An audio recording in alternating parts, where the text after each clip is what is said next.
Dear colleagues, please do take your seats. We have a long list of speakers in our debates today.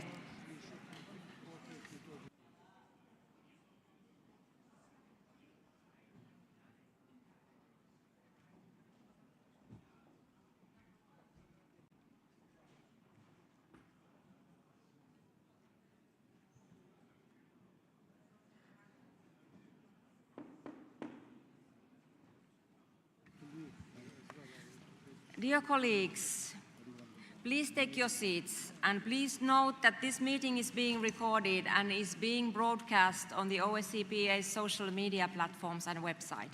A draft agenda for this meeting has been distributed. Are there any objections? If not, the agenda is adopted.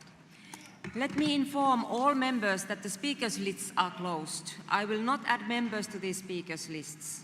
25 members have registered to speak in the debate on the Middle East, and almost 60 members have registered to speak in the open general debate. The initial time limit will be 2 minutes. I expect our open debate to continue tomorrow. I would like to congratulate those colleagues elected by the general committees this morning. I also want to inform you that the Bureau met yesterday morning to validate the candidacies of members running for President, Vice President and Treasurer, which are as follows. For the post of President, Per Juan Pons from Spain and Mark Pritchett from United Kingdom. For Vice President, Ms. Irene meeting room San Joao between 8:30 and 10:30 a.m. The results of the elections will be announced during the plenary tomorrow. Item number 2, consideration of supplementary item number 6, securing the stability of the Parliamentary Assembly's financial situation. We will now proceed with the consideration of the supplementary item on securing the stability of the Parliamentary Assembly's financial situation proposed by Mr. Johan Büser. I will first give the floor to the author of the item.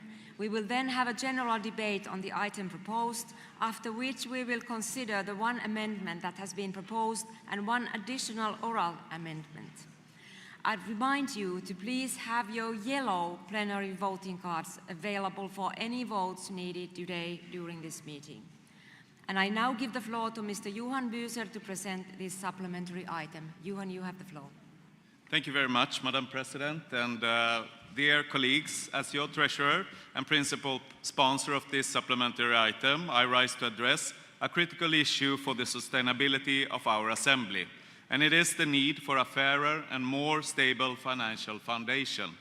We are entering a very difficult situation, and with the Russian Federation's continued refusal to pay its financial contribution, amounting to 760,000 euros, and a new budget based on zero nominal growth, the coming period will demand wise priorities from all of us.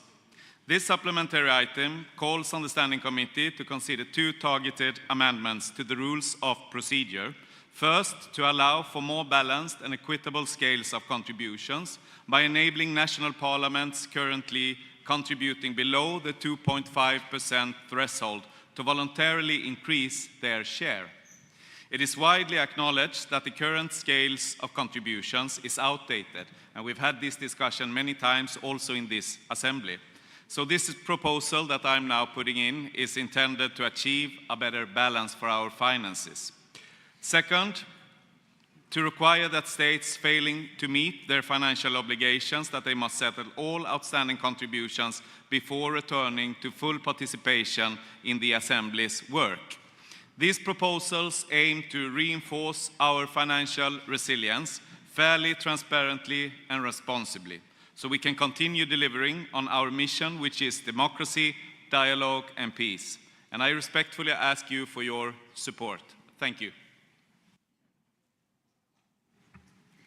Thank you, and I will now open a debate on this supplementary item. I have 3 names on the list, and Ms. Farah Karimi from the Netherlands will start, and she will be followed by Ms. Ingrida Tsirtsene from Latvia. Farah, you have the floor. Thank you very much. Thank you, Madam President, and thank you, Johan, our treasurer, for this supplementary item. I absolutely agree that the financial stability of this organization really is very important. And we have so many demands. I mean, if you look at what we wish in our committees, in our work, election observations, but it goes beyond that. It is just indefinite. But that can only happen if the financial means are also made available. I would say the priority for us, the first priority should be the stability and the sufficient finances for the organization. That's the first one.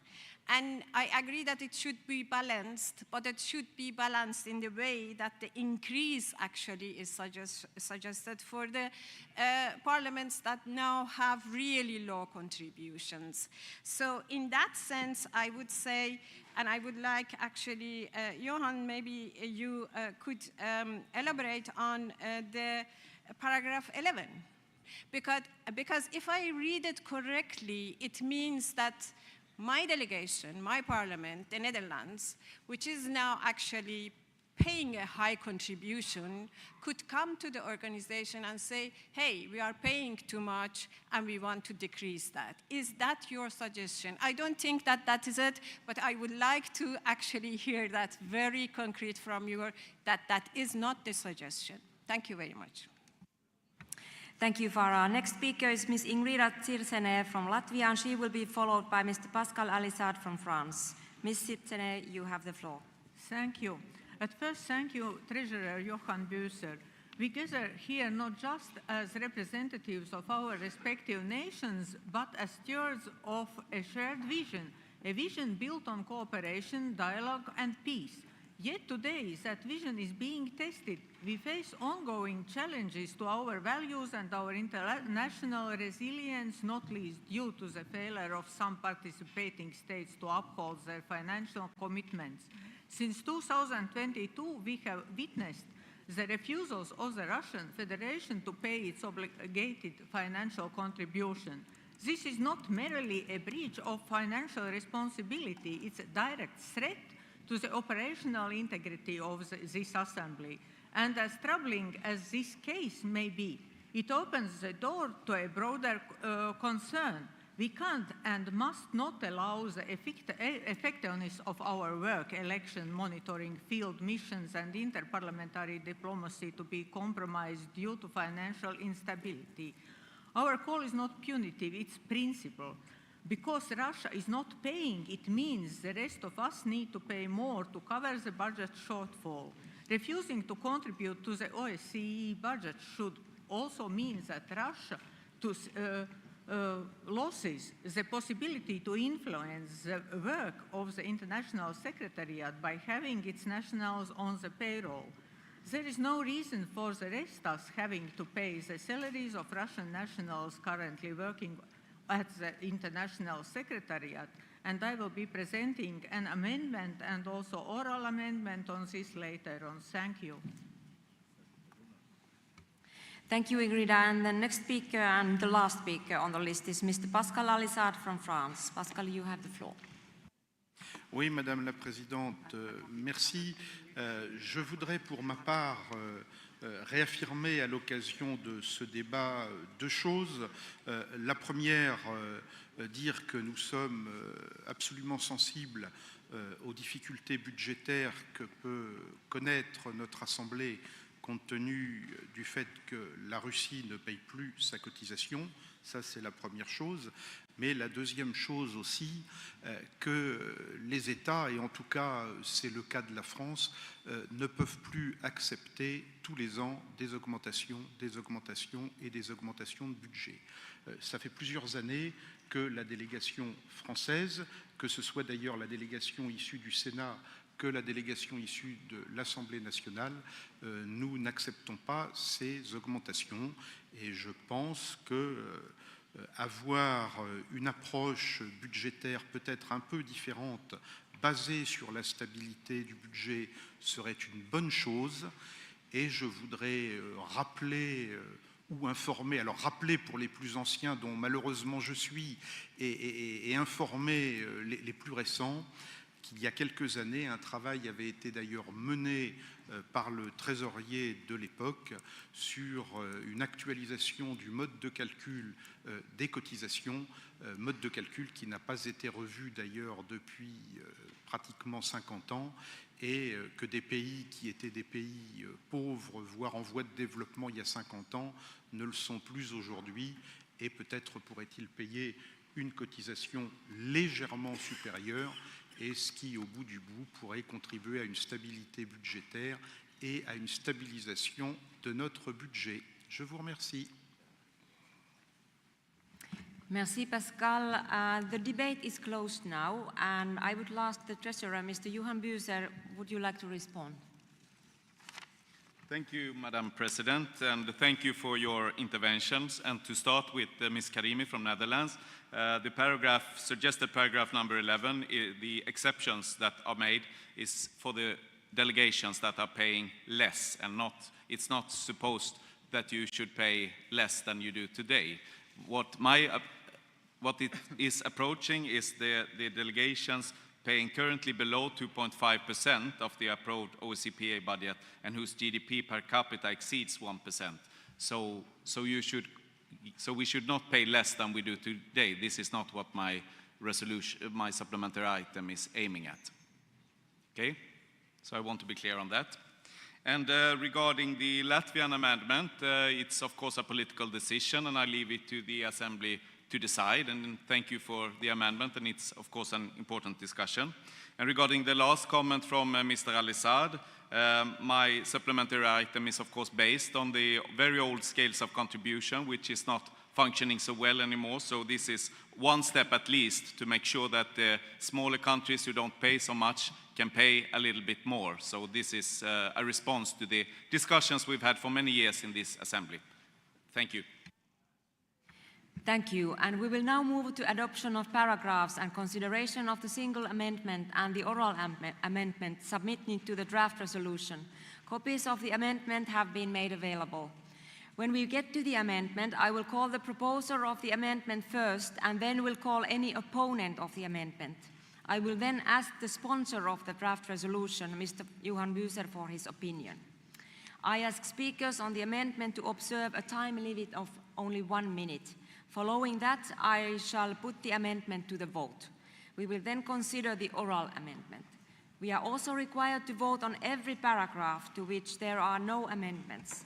As we have done previously, to save time and to avoid many votes on items that have had broad support, if no amendment has been tabled to a paragraph and if nobody requests a vote on a paragraph, we can consider it adopted.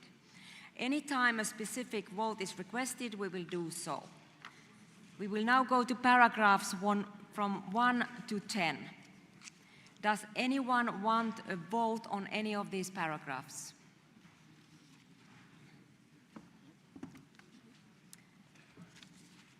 Paragraphs 1 to 10 are adopted. We will now move to consideration of amendment number 1. Since the amendment relates to contractual issues at the International Secretariat, before we proceed to formal consideration, I will ask the Deputy Secretary General to provide some background information related to working arrangements. I call Ms. Yes, please, Andreas or Gustavo Payares, please. Yes, thank you, President Kauma. The amendment presented introduces provisions that affect the employment and contractual regulation and status of the international staff of the Parliamentary Assembly Secretariat. I therefore very much appreciate you giving me exceptionally the floor and this opportunity for the Secretariat to provide a very brief background on our staff's employment status in order to facilitate an informed decision to this Assembly on the amendment presented. The OSCE Parliamentary Assembly currently employs 25 permanent staff members for 15 countries, including colleagues with multiple nationalities.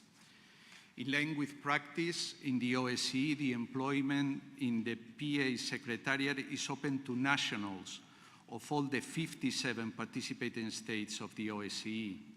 This is the only citizenship nationality requirement applied when hiring both contracted and seconded staff. All OSCPA staff are bound by the contractual obligations that are stipulated, first of all, in our Code of Conduct, Article 3, that states, and I quote, "The International Secretariat shall refrain from any action that may cast doubt on their ability to act impartially. OSCPA staff shall not engage in any activity which is incompatible with the proper performance of their duties with the OSCE Parliamentary Assembly or may adversely reflect on their status as well as on the integrity, independence and impartiality of their position and function as OSCPA officials." Secondly, Staff Rule 2.01b of our Staff Rules and Regulations in the Secretariat has the following clause in all our contracts, and I quote, "By signing the contract, the OSCPA staff shall agree to discharge their functions and regulate their conduct with the interest of the OSCE Parliamentary Assembly only in mind, and neither to seek nor accept instructions from any government, Parliament, or for any other authority external to the OSCPA." These are principles and contractual obligations for all of us in the staff of the OSCE Parliamentary Assembly. The core principles of being an international civil servant are impartiality and independence. This is both a principle and a contractual obligation for all of us. In conclusion, dear President, distinguished members, linking the employment of our international staff, including the Secretary General and myself, to decisions taken by our national parliaments or governments, whether concerning annual financial contributions, foreign policy positions, or other national considerations, would compromise the fundamental principles of neutrality and independence that underpin our performance as international civil servants working for all of you. Thank you.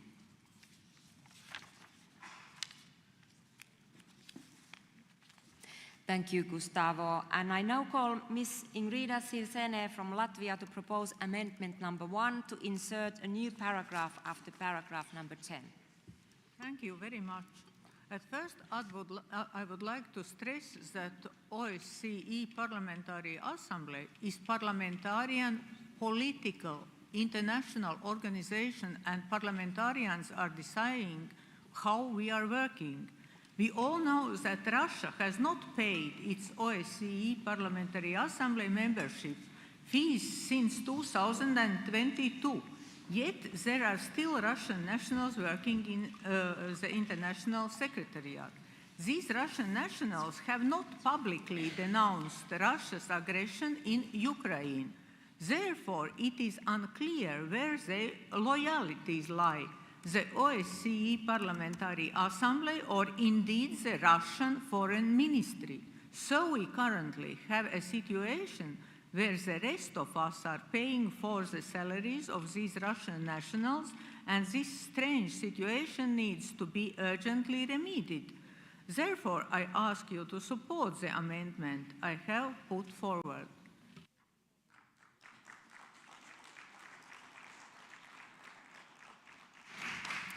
Thank you. Does anyone wish to speak against amendment number 1?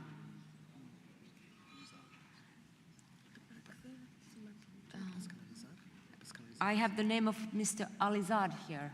Please, you have the floor. Oui, Madame la Présidente, je voudrais intervenir en ma qualité de président du Rules Committee sur ce sujet, si vous le permettez, pour vous dire que je suis très étonné de cet amendement et très étonné uniquement du point de vue du droit. Et ne voyez pas dans mon propos un soutien indirect à la Russie ou une condamnation de l'initiative et des opinions de notre collègue qui dépose cet amendement dans le souci effectivement des sujets qui nous opposent à la Russie. Ce n'est absolument pas mon propos. Je voudrais quand même rappeler que nous sommes les uns et les autres élus de pays qui respectent l'état de droit et que du point de vue de l'état de droit, lier la situation d'un fonctionnaire international aux positions politiques prises par le pays dont il a la nationalité me semble quand même difficilement soutenable du point de vue du droit.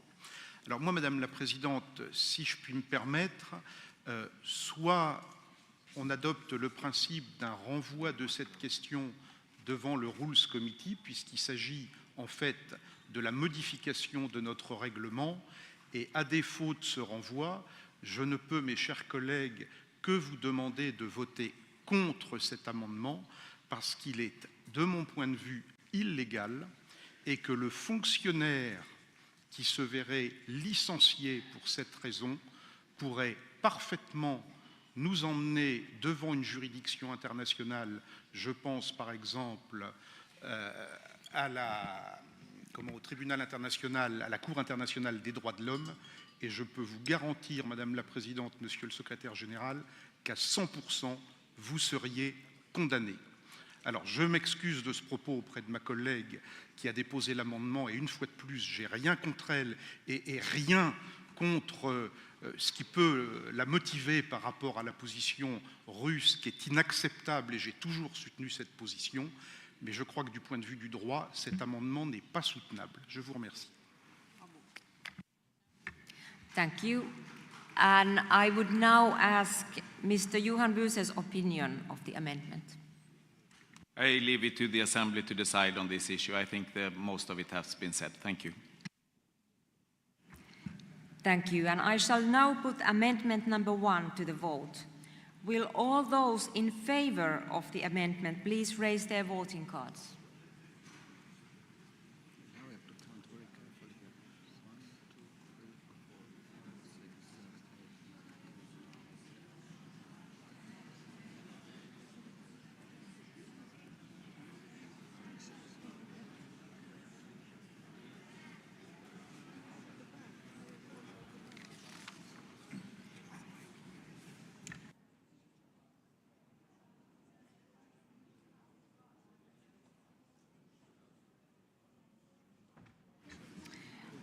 Thank you. And will those against please raise their voting cards?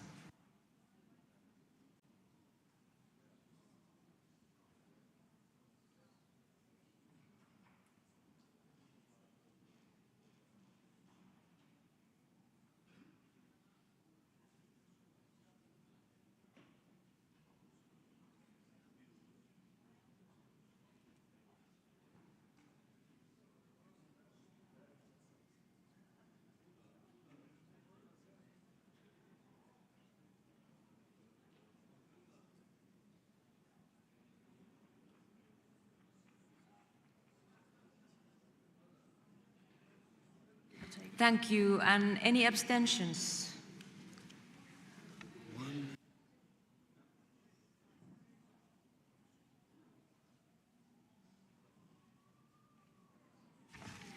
Thank you. We got 36 in favor, 68 against, and 9 abstentions. The amendment 1 is defeated.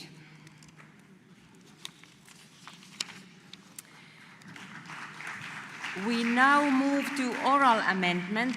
Ms. Ingrida Stirkene from Latvia has proposed an oral amendment to insert a new paragraph after paragraph 10. I call for the text of the amendment to be displayed on the screen. And the new paragraph that has been proposed is requests the Subcommittee on Rules of Procedure to propose to the Standing Committee stronger sanctions against participating states behind in their financial contributions, which go beyond losing the right to vote at annual sessions.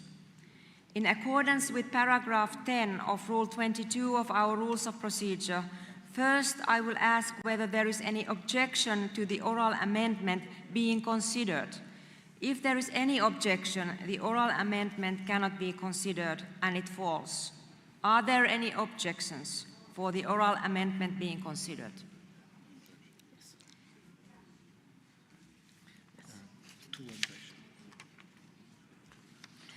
I have 2 objections, and the amendment therefore has been objected and falls.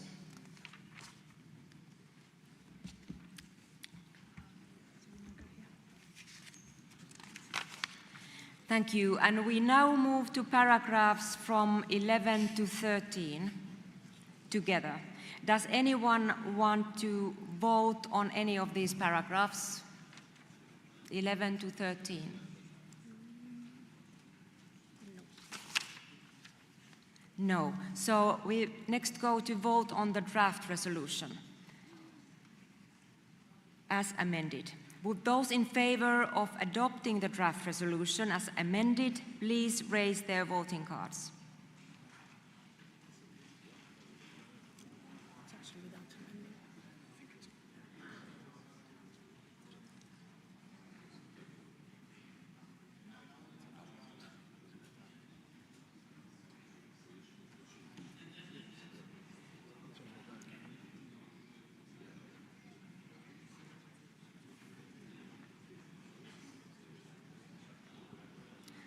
Thank you. And would those against please raise their voting cards?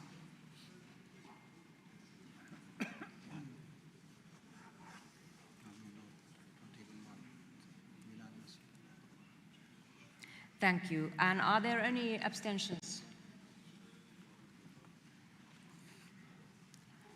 The draft resolution is adopted without amendments. Thank you.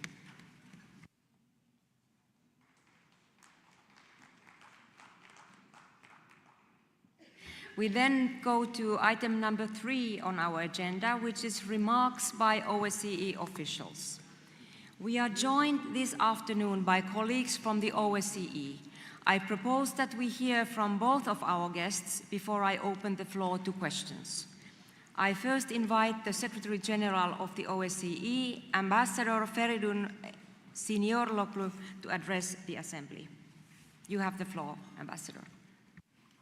Thank you. President Kauma, dear Pia, Secretary General Montella, dear Roberto, honorable members of Parliament, ladies and gentlemen. It gives me great pleasure to address you here today. We are living through turbulent times, uncertain, unsettling, and deeply concerning. It is a historic moment. Eine Zeit der Zeitenwende, as the Germans say. A moment that will be remembered by generations to come, studied by historians. Our collective security architecture, which our founding fathers and mothers built at a high cost over many decades, risks crumbling before us.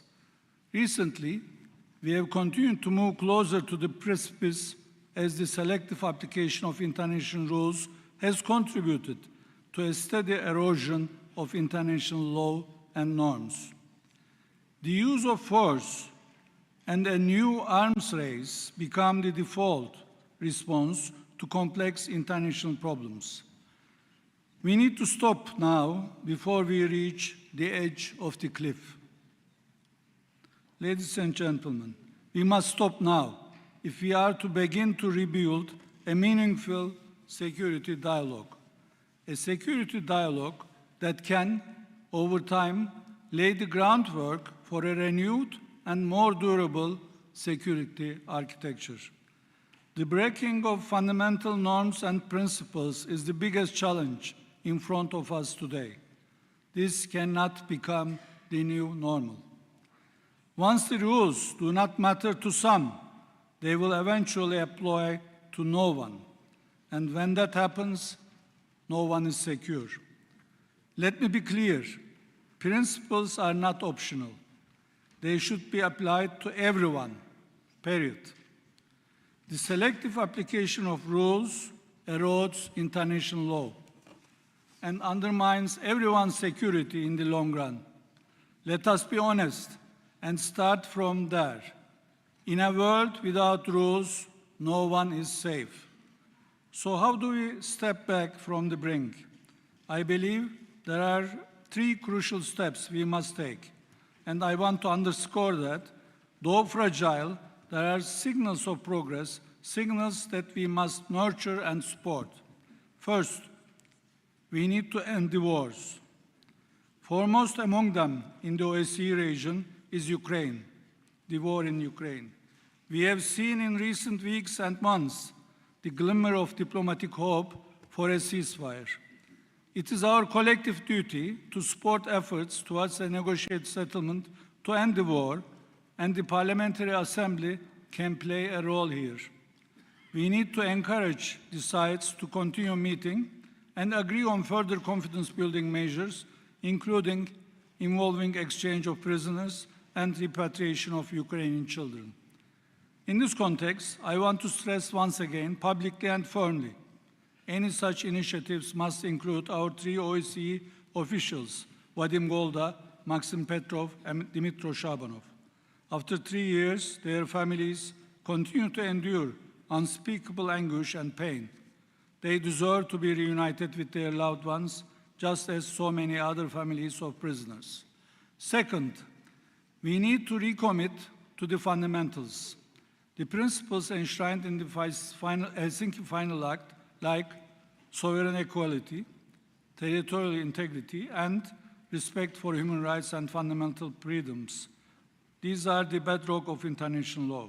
In these challenging times, we must reaffirm our unwavering commitment to these shared principles. They are the foundation of lasting peace and security in Europe and beyond. Upholding the principles of the UN Charter and the Helsinki Final Act is not merely a matter of principle. It is a necessity. It is a necessity for security. Now, more than ever, we must ensure these principles continue to guide us. They are our compass amid uncertainty. Third, we need an honest discussion on how we got here, what went wrong. And I repeat, honest discussion. As I stated at the annual Security Review Conference in Vienna just last week, when a system begins to crumble, as we are witnessing today, it calls for genuine soul-searching and a candid, open-minded assessment of the underlying causes of its collapse. We all bear responsibility for our mistakes, misinterpretations, hubris, and indeed silence. A meaningful security discussion must include an honest assessment of what we did wrong, what we condoned, which we should not have, and what we underestimated. Ladies and gentlemen, we have reached a critical juncture. In these troubled times, we must remember security cannot and will not be ensured through military deterrence alone. Military deterrence alone would lead to destabilization. Security must also be built through cooperation, and that requires dialogue. So what we need today is a forum for a serious multilateral diplomatic engagement. The OSCE has the capacity to be that, if its participating states will utilize it as such. And here let me underscore that the OSCE Parliamentary Assembly can play a critical role, both in promoting our shared principles and commitments and in ensuring that the OSCE remains an effective platform for dialogue and action. You, as the elected representatives of your communities, are a vital link between this institution and the people it is meant to serve. Ladies and gentlemen, the OSCE is and remains the essential platform of European security. It must be preserved. Its relevance must be visibly highlighted and actively reinforced.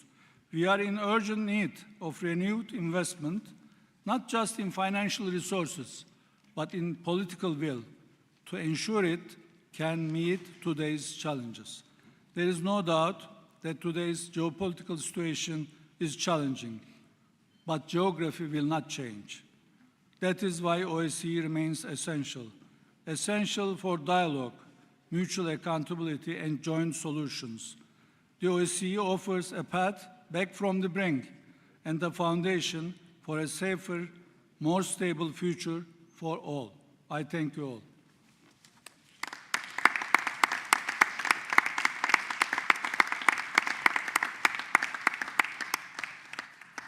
Many thanks, Mr. Ambassador.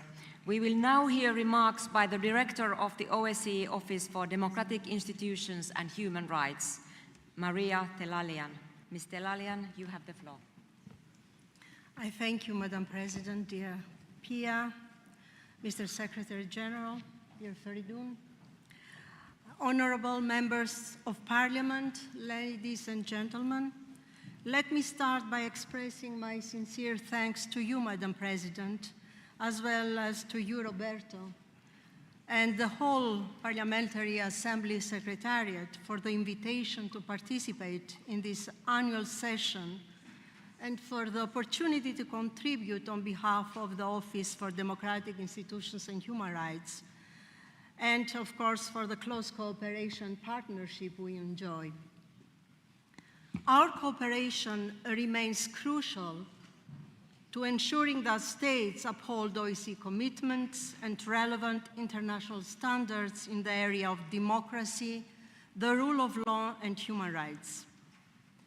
At a time when democratic standards and fundamental freedoms are under pressure across our region, all our efforts must go towards reinforcing this shared work with sense of urgency, responsibility, and purpose.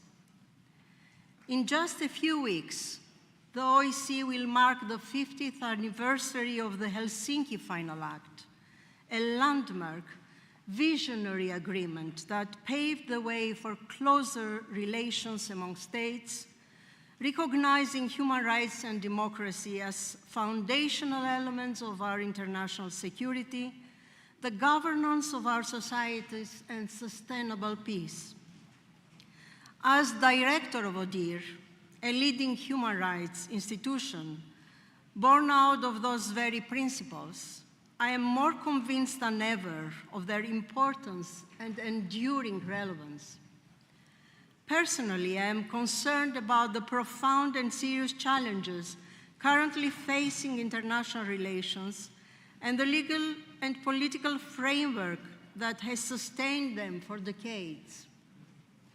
As members of Parliament, you can play a meaningful role in ensuring that the vision of Helsinki and all subsequent commitments are valued and upheld by your countries, recognizing human rights and fundamental freedoms as ultimately decisive in achieving sustainable peace and security. Ladies and gentlemen, mindful of the time, allow me to share a few reflections to contribute to our discussion today, focusing on two key areas of ODIHR's work: election observation and assistance to Ukraine.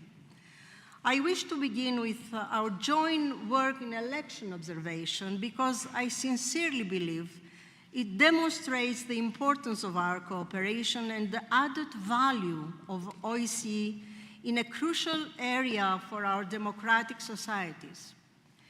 Indeed, it is only by speaking with one voice and issuing joint statements that citizens recognize as independent, impartial, and based on sound analysis that we can foster public trust in electoral processes. Allow me also to stress the importance of your role as individual members in advocating for follow-up on our election recommendations. National parliaments play a key role in implementing ODIHR's election-related recommendations. We rely on your strong advocacy and political engagement to align national legislation with our recommendations. Today, I would like to take this opportunity to briefly reflect on one specific aspect of our election observation, the role of new technologies, social media, and foreign interference. Recent elections in Romania, Albania, Moldova, the United States, Portugal, and Poland have all demonstrated the significant impact of new technologies and external interference on electoral processes. Many OSCE participating states have already set up task force, working groups, interagency platforms to detect and address disinformation and the manipulative use of online platforms during campaigns. These developments are therefore a clear priority for us at ODIHR. Let me be clear, ODIHR's role is not to investigate the presence of foreign influence online during an election. That responsibility lies with national authorities, fact-checking or monitoring organizations, and the platforms themselves. Our role is to assess the state's preparedness to detect and respond to manipulative content and disinformation during the campaign, and where relevant, to analyze how such cases are addressed. Along with the recommendations we present to states, this is the real value of our methodology. Recognizing the complexity of these issues, I hope that in these areas, in others, we can continue to deepen our dialogue, improve our understanding, and strengthen the impact of our joint observation work. I look forward to hearing your views on this today. Ladies and gentlemen, allow me now to share a few reflections regarding our work and the engagement with Ukraine. Your Assembly has followed developments in the war against Ukraine very closely, addressing both its political and humanitarian consequences, and I wish to commend you for these efforts. As you know, ODIHR continues to monitor violations of international human rights and humanitarian law committed in Ukraine. We have now published 6 reports containing detailed testimonies from over 500 victims and witnesses of these violations. I am pleased to share with you that our 7th report will be published next week, including substantial findings on the trials of Ukrainian prisoners of war and civilians in the Russian-occupied territories. As with all other areas of our work, I would be very grateful for your advocacy and support in disseminating these reports and its important findings, and of course, for your honest feedback. As a final note on Ukraine, ODIHR is preparing to support the country's democratic process, including through the observation of future elections in close cooperation with Ukrainian authorities. Your voice in encouraging an open dialogue with ODIHR on necessary reforms and timely preparations will be important to ensure that Ukraine has a solid electoral process when the time comes. Ladies and gentlemen, as I had the opportunity to listen to the discussion this morning in the 3rd Committee on Georgia, allow me to add a few reflections on the developments we witness in the country. ODIHR continues to monitor the situation in Georgia very closely. On the FARA legislation, the law on transparency on foreign influence, as well as the latest amendments adopted on the law of Georgia on grants, we express our deep concerns as they include penal measures and ultimately remain incompatible with international human rights standards and severely hinder the legitimate work of civil society organizations. We are also concerned about the latest arrests of political representatives and its impact on the democratic debate in Georgia. As we continue to raise concerns on all these issues, including the broader human rights situation, our offer to Georgia to provide our assistance on facilitating assemblies, monitoring the rule of law, as well as observing upcoming local elections remain valid, And I welcome any opening in this direction to allow for ODIHR to assist Georgia in the implementation of its commitments. Ladies and gentlemen, in conclusion, let me renew my call for continued close partnership. Strong parliaments are essential to overcoming security crises through political and diplomatic means, while also safeguarding and promoting human rights and fundamental freedoms. I encourage all of you to make use of ODIHR's expertise in supporting parliaments across the OSCE region, from strengthening legislative processes and safeguarding the rule of law to addressing violence against women in politics and making political life more inclusive. Our unique service offering legal opinions on draft legislation upon your request remains at your disposal for free, with over 500 opinions issued over the past 20 years. Indeed, the best way to support OSCE and ODIHR is by making use of our tools, our expertise, and the value we can offer to our societies. Thank you very much for your attention and your continued support, and I look forward to your reflections. I thank you.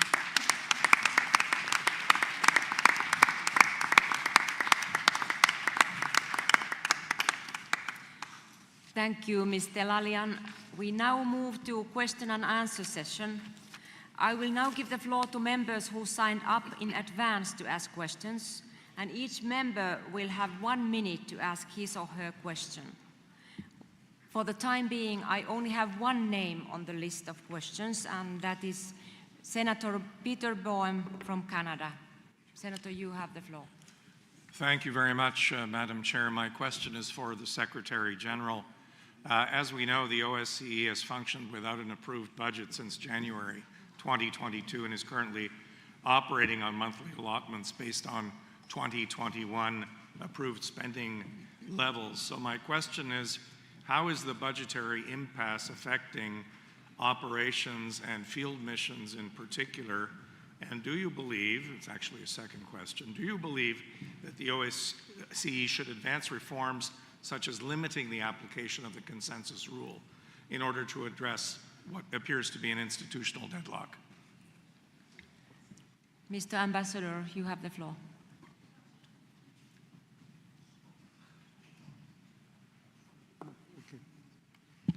Sorry. Thank you for this important question, Senator. As a matter of fact, we are not now operating with the budget of 2021 because the budget of 21 was a no-growth budget for the last 15 years then. So in total, we have been actually now operating with the budget that has the figures of the year 18 years ago. And in that period, only in Austria, the cumulative inflation is 51%. So therefore, you can imagine how difficult we are in terms of the budget means. This is actually the cheapest organization in the world. It is a very lean and mean organization, very flexible, and it is worth preserving it. But we need to compete with the qualified employees that we have in the 13 field missions. Currently, unfortunately, the alignment rate of our employees in the field missions in comparison to the UN employees is between 50 to 60%. That is unfair and that needs to be fixed. If we cannot fix this, we will continue to lose expertise, and that will be not, of course, in the best interest of this organization and for the participating states who are investing in this organization. On the consensus rule, it was the rule that was adopted by the founding fathers and mothers, and that there was a reason which I think is still valid today. This is not a military organization. This is a security organization that is based on diplomacy. And in diplomacy, you need to convince each other for an argument. And that should continue to be the rule. Thank you. Thank you, Ambassador Sinirlioglu. I have another question coming from the floor. Albania, Fatmir Mediov, you have the floor. I have the question for Madam Director of ODIHR.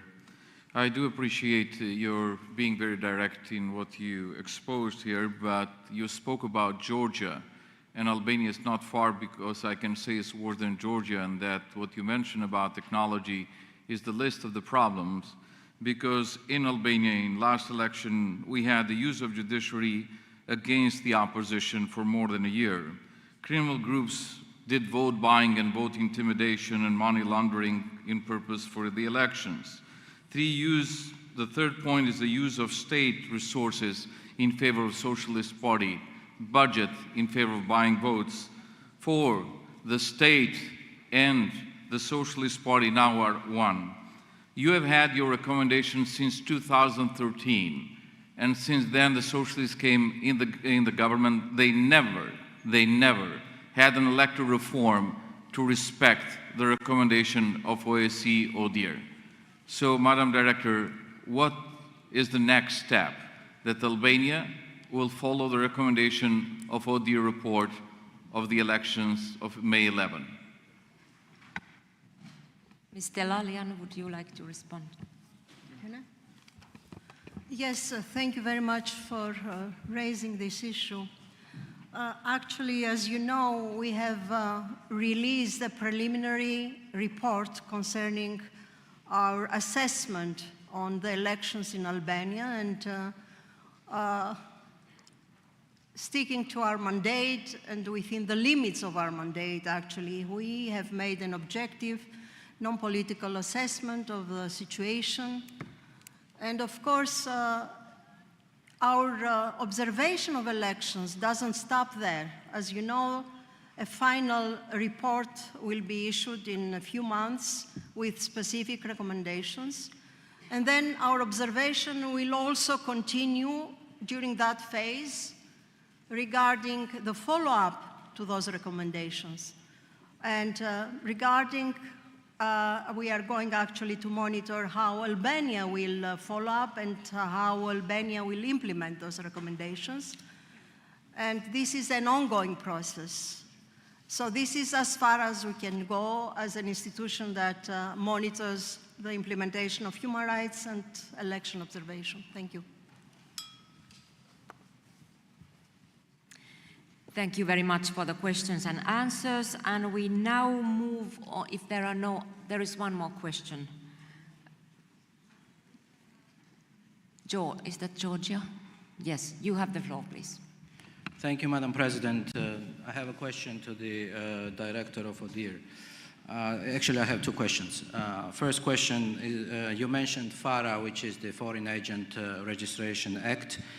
Did ODIHR have any opinion on the American Foreign Agent Registration Act? That's my first question. And the second question is about ODIHR recommendations. We expressed full readiness to work with the ODIHR on the recommendations that were given after the last parliamentary elections. But I'm sure you are aware that it was not possible due to the fact that opposition parties refused to work together with us on those recommendations. And we all know that the visit of the leadership of the Assembly also was cancelled due to the fact the opposition refused to meet with them. So in this situation, when opposition fully refuses to cooperate with the government on working on the electoral reform, how do you see the process should go forward? Thank you. Mr. Lalian, maybe you would like to respond, and I personally would also like to hear Ambassador Sinilioglu's opinion to the latter question. Thank you. Well, you mentioned the US FARA legislation, and this is an argument that I hear very often, that the FARA in Georgia is a cut and paste of the US FARA. Let me disagree with you. We have, of course, examined the FARA legislation in the US, and I would like to say that there are various safeguards in relation to that legislation, whereas in the case of Georgia, the legislation that has been adopted, the FARA legislation, which is being implemented right now, together with last year's legislation, again, curtailing the rights of NGOs, have an effect on the proper work and effective work of the civil society, shrinking the space within which they operate. We have actually been engaged with Georgia about this legislation, and we have asked Georgia to request our assistance, legal assistance actually, in order to review this legislation before it was adopted, because this is exactly our mandate, to assist states technically when adopting legislation which is not in line with OSCE commitments. But of course, despite our attempts and my personal request to assist, the legislation was adopted eventually. Now, regarding the second question, ODIHR is very much interested in follow-up on its recommendations, and this is an obligation on the state concerned. Now, how they are going to implement and whether this has to be together with the opposition, this is something that we cannot interfere. Our mandate is to assist you in implementing the follow-up to our recommendations, and this is actually a commitment on your side according to the OSCE commitments. Thank you.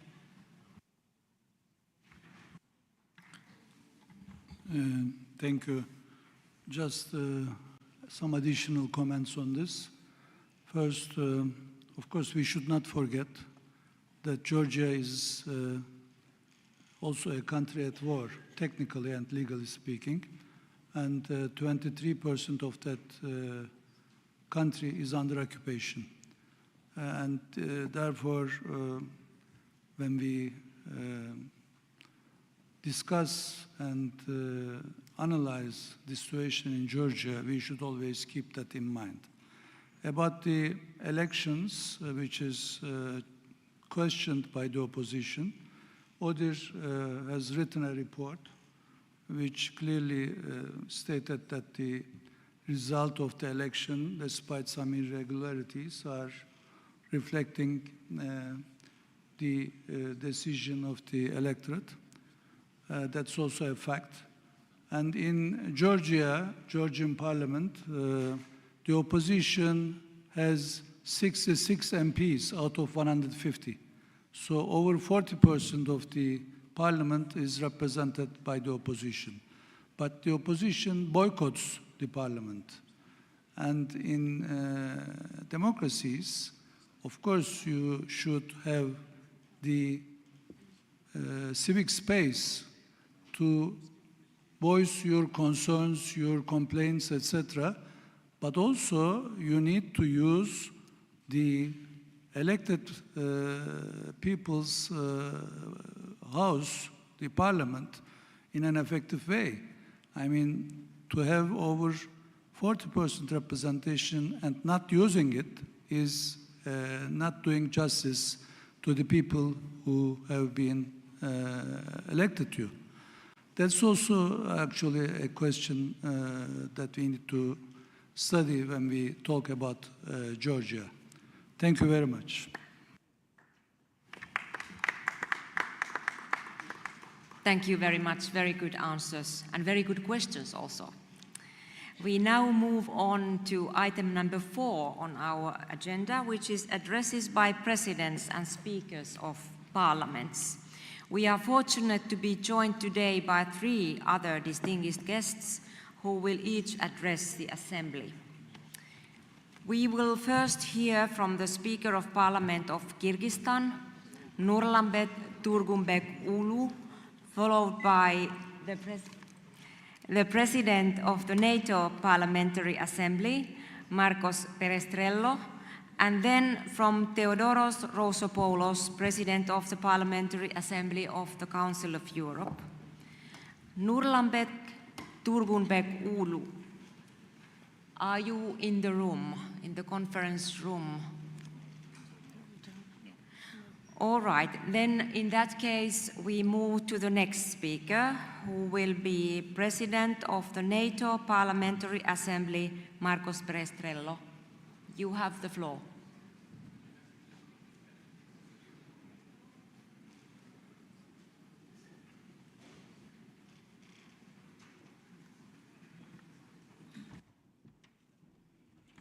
Thank you, Madam President. I'll ask your permission to address the Assembly in Portuguese. I think there is a translation system that can assure that you all understand me. Hello. I see a lot of well-known faces.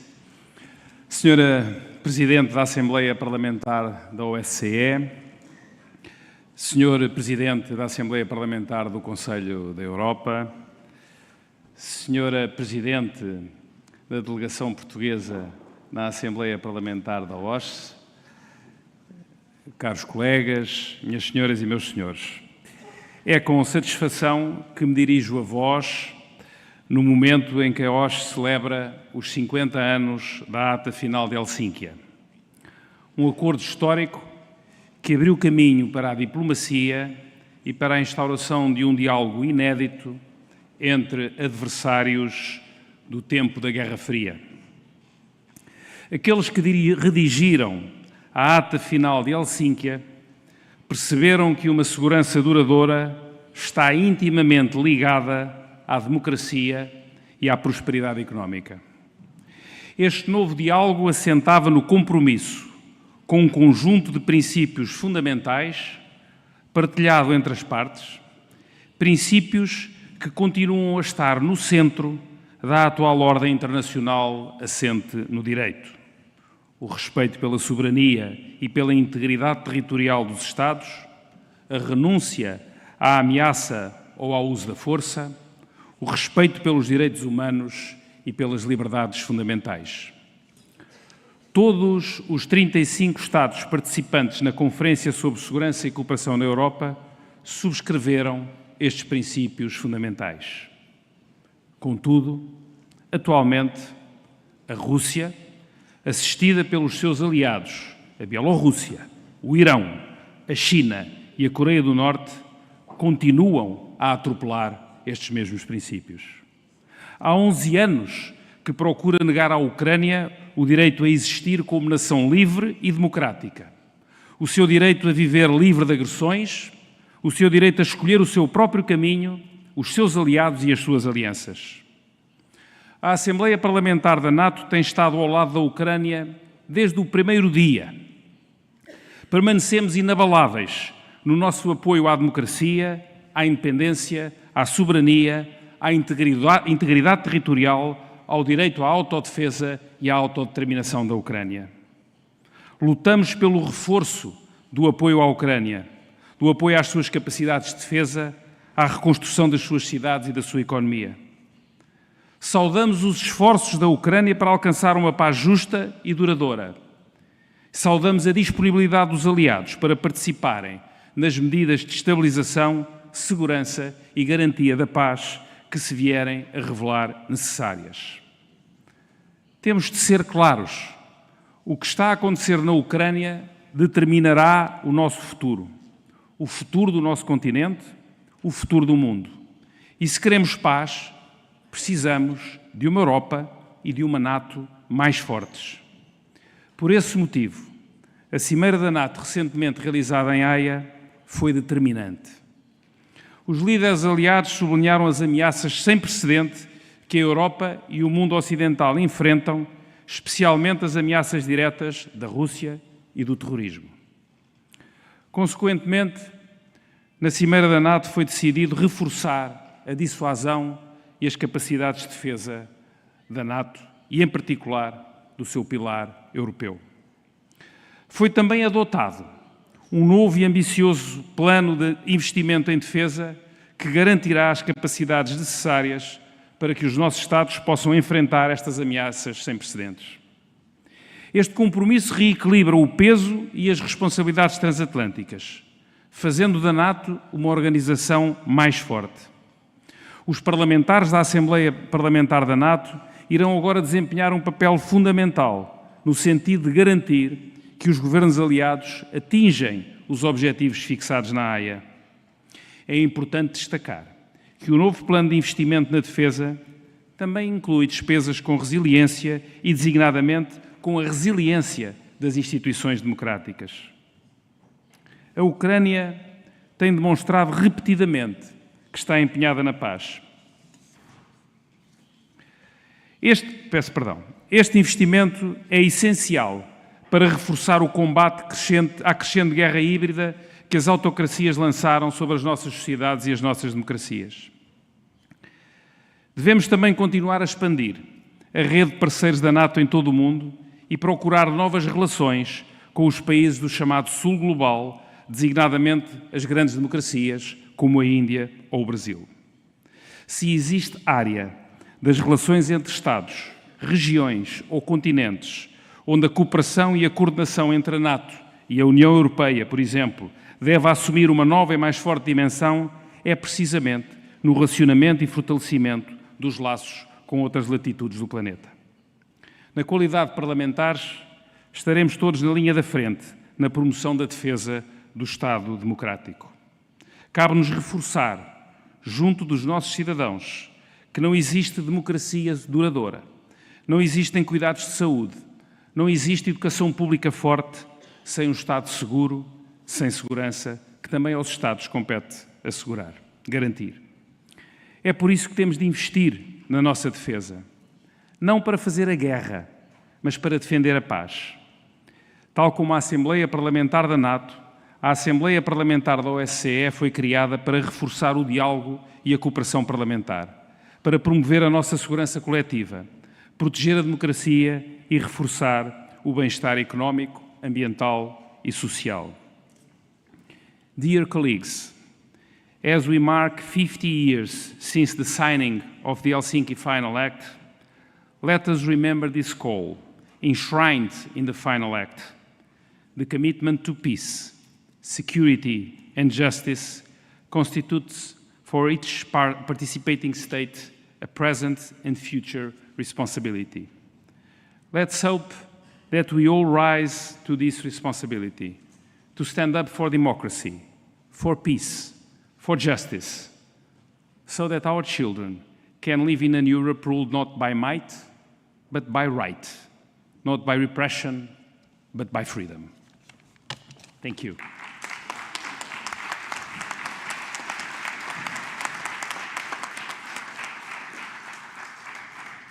Many thanks, Marcos Perestrello. And our next speaker is Mr. Theodoros Rousopoulos, who is President of the Parliamentary Assembly of the Council of Europe. Theodoros, you have the floor.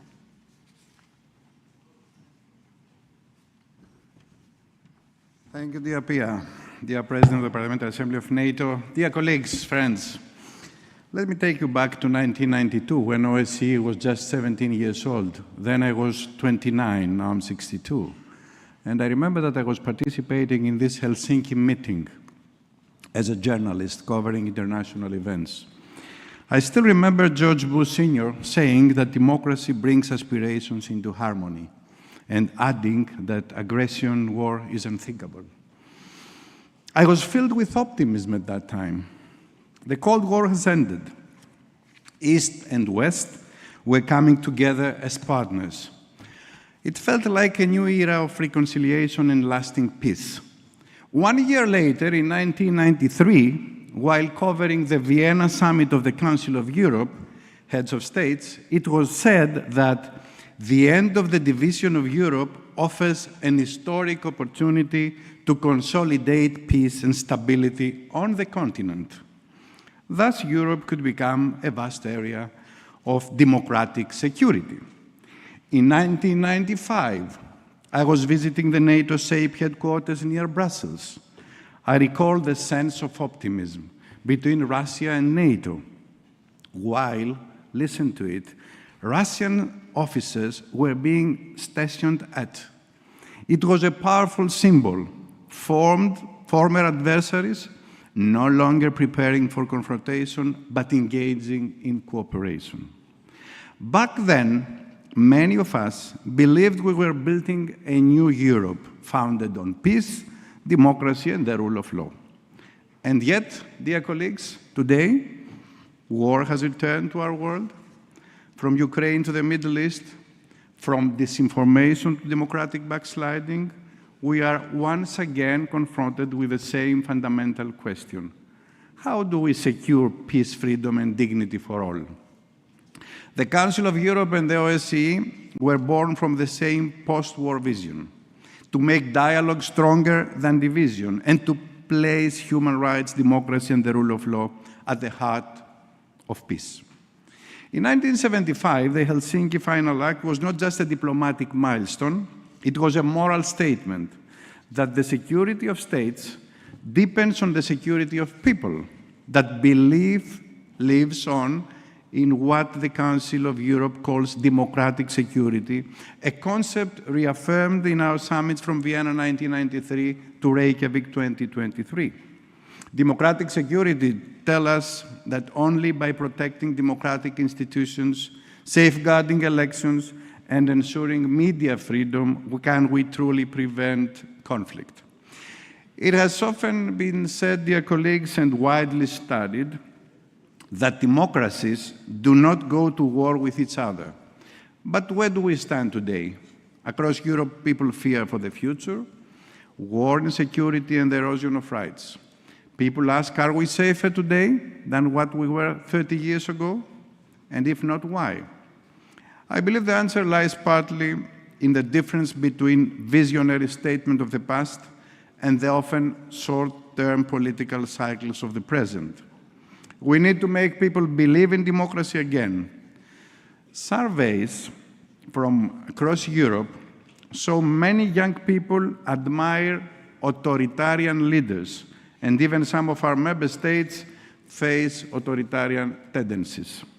We need to be more vigilant while observing elections together. In the era of artificial intelligence, election manipulation threatens the foundation of democratic Europe. I know that members of the OSCE or even of the Council of Europe do not all agree with the establishment of an international tribunal on accountability for the crime of aggression against Ukraine. This is not about vengeance, but about restoring the primacy of international law and the belief that rules matter. Today, 50 years later, 50 years after the Act of Helsinki, we gather to be reminded of our responsibility, that being participants in the same organization but not respecting its values leads to chaos. Only authoritarians thrive in chaos.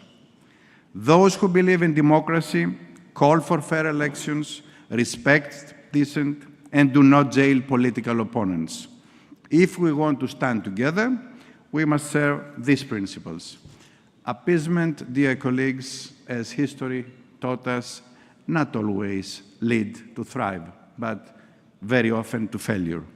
We need to find security and cooperation again, based on principles and not on the power of the strongest.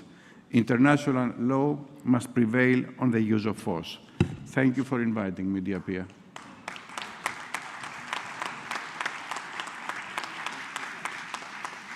Thank you, Theodoros. We now move on in our agenda to general debate related to situation in the Middle East. 26 members have registered to speak. The time limit will be 2 minutes. Thank you for your cooperation in that. So the first speaker on the list will be Mr. Pascal Alisad from France, and he will be followed by Ms. Farah Karimi from the Netherlands. Pascal, you have the floor. Merci Madame la Présidente, et en préambule, vous dire que dans quelques minutes, je devrais vous quitter pour prendre mon avion et regagner Paris, et ce sera donc la dernière fois que je prendrai la parole dans cette Assemblée sous votre présidence. Et je voudrais vous dire, Madame la Présidente, cher Pia, que ça a été un plaisir et un honneur pour moi que de te servir et de servir l'Assemblée pendant ces 2 années qui viennent de s'écouler. En ce qui concerne la situation dont nous parlons, Israël-Palestine, je ne vais bien entendu pas redonner lecture du rapport que j'ai déposé sur la table de l'Assemblée en tant que représentant spécial pour les affaires méditerranéennes, mais vous dire 2 choses. La première, c'est que la Commission des Affaires étrangères et de la Défense du Sénat français, après avoir reçu et auditionné l'ambassadeur israélien à Paris, la représentante de Palestine à Paris, et après en avoir débattu, en fait rappelle que les Israéliens restent extrêmement traumatisés par les événements du 7 octobre, mais que la situation humanitaire à Gaza est absolument épouvantable et non acceptable. Et à partir de là, nous appelons à un cessez-le-feu immédiat et à la recherche d'une solution de paix à 2 États. Et pour clore sur ce point, je voudrais dire à mes collègues que bien évidemment ce débat est passionné parce qu'il est grave, et que chacun peut et doit avoir sa propre opinion. Mais je les appelle surtout à ne pas souffler sur les braises, parce qu'en soufflant sur les braises, ce n'est que la souffrance des peuples concernés que l'on attise. Je vous remercie. Merci Pascal pour tes mots amicaux. And then we continue to the next speaker, who is Ms. Farah Karimi from the Netherlands, and she will be followed by Ms. Hedy Fry from Canada. Farah, you have the floor. Thank you. The killing and violence against civilians in Gaza has continued since October 8, 2023. While we were in meetings and while a majority in the first committee refused to include 2 of my amendments in our resolutions, amendments that merely stated the facts reflecting war crimes and crimes against humanity that are committed daily by the government of Netanyahu. We see it every day. Israel is using starvation as a weapon. This is not a war against Hamas. This is a war against human beings simply trying to survive. It is a war crime. Mr. Netanyahu even doesn't care of the lives of hostages. UN Special Rapporteur Francesca Albanese calls it what it is, genocide. Her report issued yesterday is clear. Companies like Lockheed Martin, Caterpillar, Microsoft, and Amazon are profiting from this violence. Welcome to the genocide economy, where human lives are traded for market share. But Gaza is not the only front. Next to Lebanon, Syria, and Yemen, on June 13, Israel launched a large-scale attack on Iran. In 12 days, more than 900 people were killed, including dozens of children. Israel even bombed the notorious Evin prison in Tehran, where political prisoners are held, people without a way out, locked up, tortured, and then bombed. Why? The people of Iran found themselves caught between 2 evils, a repressive regime and Israeli bombs. This impunity not only costs thousands of lives, it undermines the entire international legal order. The attack was supposedly aimed at nuclear facilities, but who has the right to attack another sovereign state? This undermines the entire non-proliferation treaty. What remains of a rule-based international order when a state that is not party to the NPT with atom bomb, Israel, attacks a country that is a member of and possesses no nuclear weapons? The IAEA has made it clear there is no evidence that Iran has decided to develop or was systematically working on a nuclear bomb. In fact, Iran was in negotiations with the United States, and those negotiations were bombed to death. This is not an international legal order. This is the law of the jungle. The Middle East is robbed of justice, and the West loses all moral and political credibility globally. If Tel Aviv thought that bombing would lead to regime change, then they have learned absolutely nothing from Iraq and Afghanistan. The price of bombing is now being paid by the people of Iran. The repression is immense. Alleged or real collaboration with Israel is resulting in people being persecuted and executed. Iran has now also suspended cooperation with the IAEA. So the exact opposite of what was supposedly intended has been achieved. Thank you very much.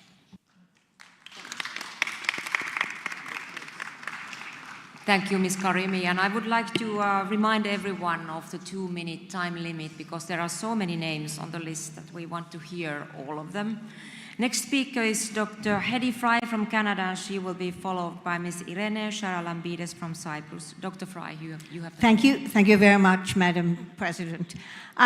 I think that this is the worst crisis we have seen in the Middle East in decades. And it's not only about Israel and Palestine. We've seen Iran, Lebanon, Syria, Yemen. It's happening across the Middle East. It must impact us in this region, in North Africa and in the Mediterranean region. So we need to be very caring and cognizant of this in this forum of the OSCE. I think we've seen it has impacted migrant and refugee routes. It has impacted the anti-Semitism, a rise in anti-Muslim hate in the region. It's creating instability everywhere. I think the OSCE must act to combat all forms of hate and to increase, because it increases the risk of active conflict. I think Canada wants to state clearly that we deplore the use of starvation as a weapon of war, and we end to the threat blocking of humanitarian aid. However, we acknowledge the right of Israel to defend itself after the attack on October the 7th. But what is happening in Gaza, the expansion of settlements and the expansion of Israel into parts of Gaza, the killing of children and civilians in the region, the deprivation of aid, must all stop. There are conditions by which we want to see a two-state solution happen. Those conditions are going to be that we would like to see peace return to the region for all the children who are growing up with decades of hate and decades of no hope. I think to get to this two-state solution, we want to see certain things happen. Aid must be resuming itself in Gaza, removal of settlement, removal of expansion into Gaza, the ability for us to look for ceasefire immediately, to begin to look at ways in which we can return hostages, prisoner exchanges, and to seek expansion into Gaza and other settlements. I think this is important, that we get to a two-state solution, but not until those conditions are met. Thank you very much. Thank you, Dr. Fry. Our next speaker is Ms. Irene Sharalambides from Cyprus, and she will be followed by Ms. Amanda Spiteri-Grek from Malta. Ms. Sharalambides, you have the floor. Thank you. Since October 7th and Hamas' brutal attack, 20 months have passed. Gaza has now been flattened. There is nothing left. Just 2 million imprisoned souls among the rubble. No electricity, no water, no food, no medicine, only Israeli bombs and strikes. Even last Monday, another 100 people were killed.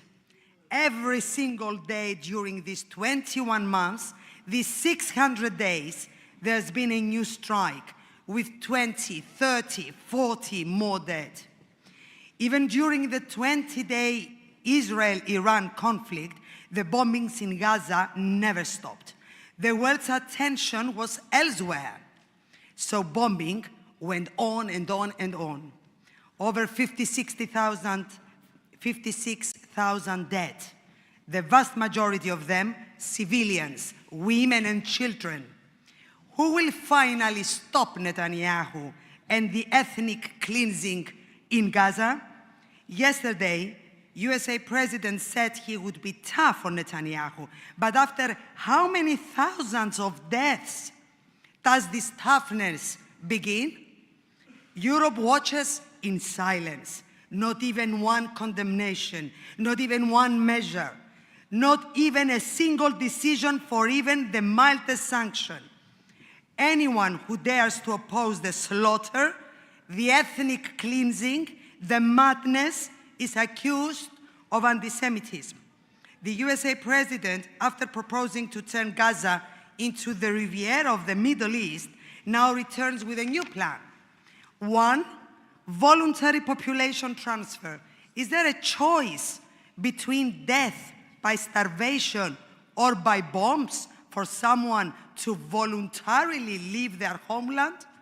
Two, administration of Gaza by 4 Arab states.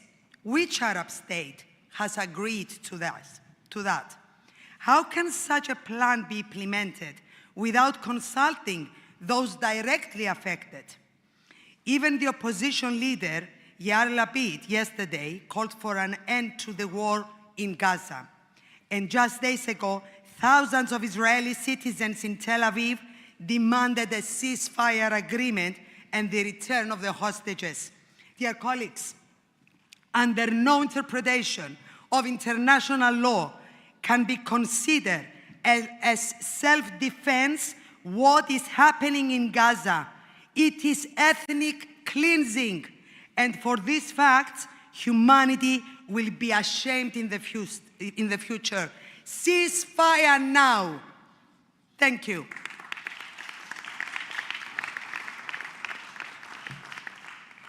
Thank you. And I would like to remind you again about the 2-minute time frame. Next speaker, Ms. Amanda Spiteri-Gregg from Malta, followed by Mr. Kyriakos Hadiani from Cyprus. Thank you, Madam President. Dear colleagues, I stand before you today with a heavy heart, but also with a burning sense of responsibility compelled by conscience to speak about a crisis that has shaken the very foundation of our shared humanity, the situation in the Middle East. It is a humanitarian disaster that can no longer be met with silence, apathy, or endless debate. This is a man-made humanitarian catastrophe, the collapse of basic dignity under the weight of prolonged suffering. It is the silence of a child whose world has been reduced to rubble. Children are starving literally. We cannot allow the use of starvation as a weapon of war and forced man displacement. We are witnessing the cry of a mother searching for food, some clean water or medicine for her injured child. And I ask, where are we in all this? Let me be clear, humanitarian needs are not political bargaining chips. International humanitarian law demands the protection of civilians and guarantees access to life-saving aid. Suffering is suffering, regardless of nationalities, borders, beliefs, or histories. Humanitarianism does not ask who is to blame. It responds to needs. It asserts the equal worth of human life. To ignore the crisis is to betray the very principles we claim to uphold in this room: compassion, dignity, and justice. Dear colleagues, this is not about which side you support. This is about what kind of world we want to live in. Let us be the voice for those who have been silenced. Let us act. Let us not act as observers of tragedy. This is not about being pro-this or anti-this. This is about being pro-humanity. If we can't speak for the voiceless, what are we doing here? The smell of death in the war should shake the world. In every war, it is the innocent civilians who suffer the most. Our response must be more than words. It must be action, urgent, courageous, and humane. Let us remember, behind every statistic, there is a name, there is a face, there is life. Let us be the ones who choose humanity. Thank you. Thank you. Next, Mr. Kyriakos Hadianni, followed by Mr. Barry Ward from Ireland. Thank you.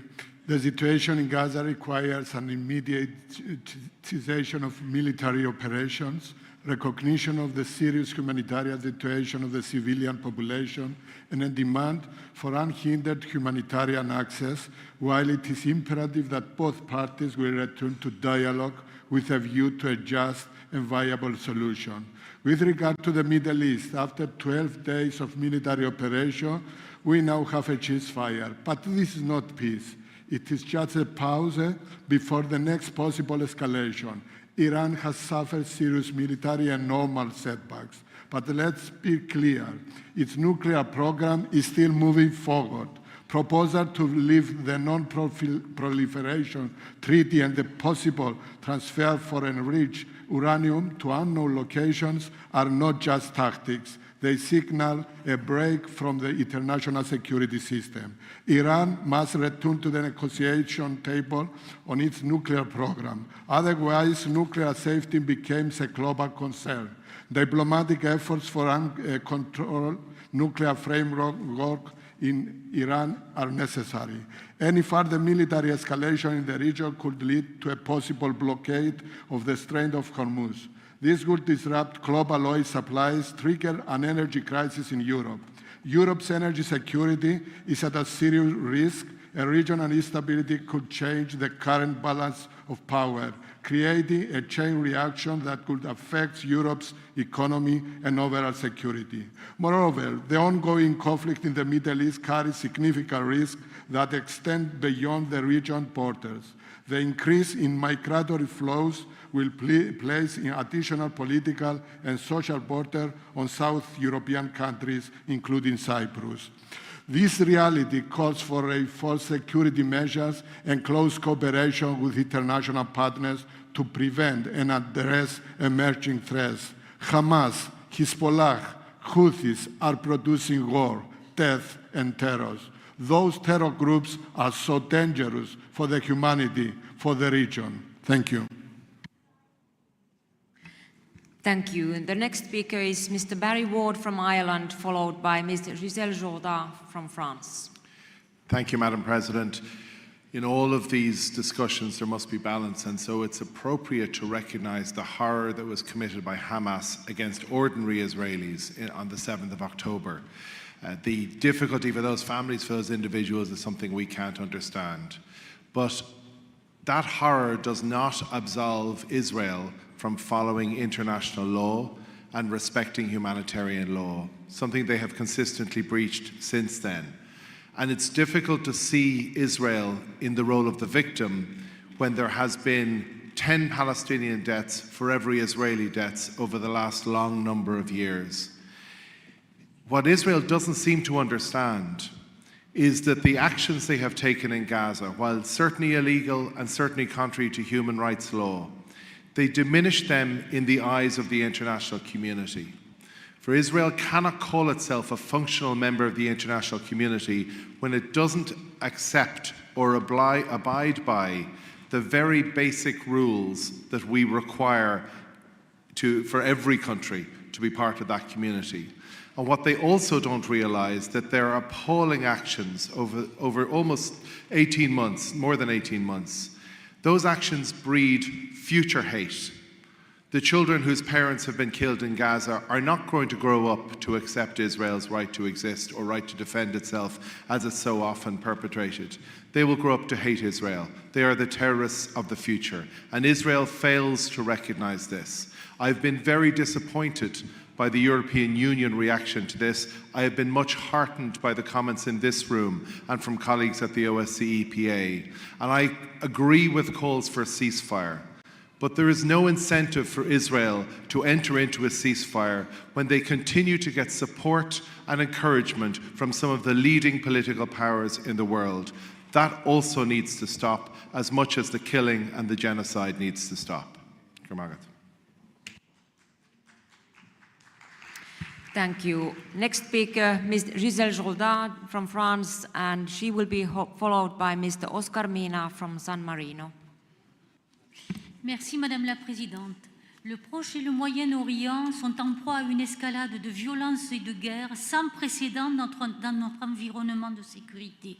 L'extension du conflit, d'abord au Liban puis en Iran, est la conséquence directe des événements du 7 octobre et souligne la responsabilité de l'Iran qui, à travers ses proxys, avec ou sans nucléaire, a joué un rôle profondément déstabilisateur pour le Moyen-Orient.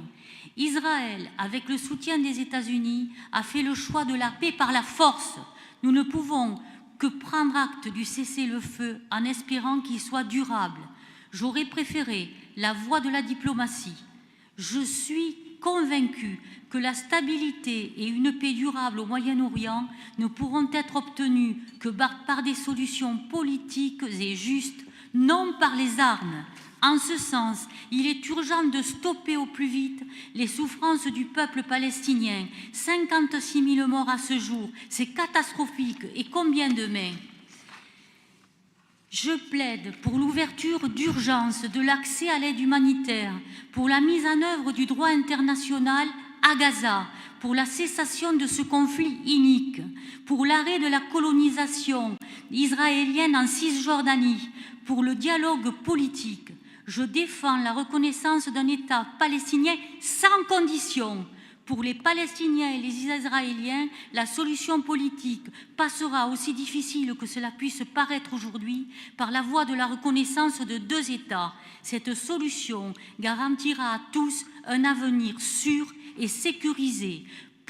C'est pourquoi, à mon sens, l'OSCE devrait soutenir la proposition française, sans différer, d'organiser une conférence internationale sur la solution à deux États. Je salue, Madame la Présidente, les efforts réels accomplis sous votre présidence pour aller sur le terrain, rencontrer les principaux acteurs. Je souhaite que ces actions se poursuivent sous la prochaine présidence, après notre vote à Porto, et soit inscrit dans notre déclaration finale. Cette inscription donnerait à notre commémoration du 50aire de l'acte d'Helsinki un écho résolument actuel et sans doute véritablement historique pour les générations futures.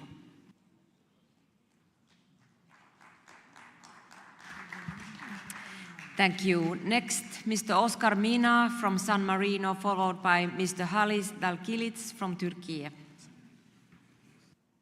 Grazie Presidente. È inevitabile in questo contesto medio orientale, con una crisi così forte derivante da questo conflitto tra Israele e la Palestina, non avere una visione globale di una situazione in cui le relazioni che erano in corso tra gli stessi paesi arabi e Israele stiano attraversando una fase di rallentamento e di una profonda ambivalenza e ricalibrazione a causa di questa escalation militare in corso, accentuata soprattutto dalle recenti tensioni con l'Iran.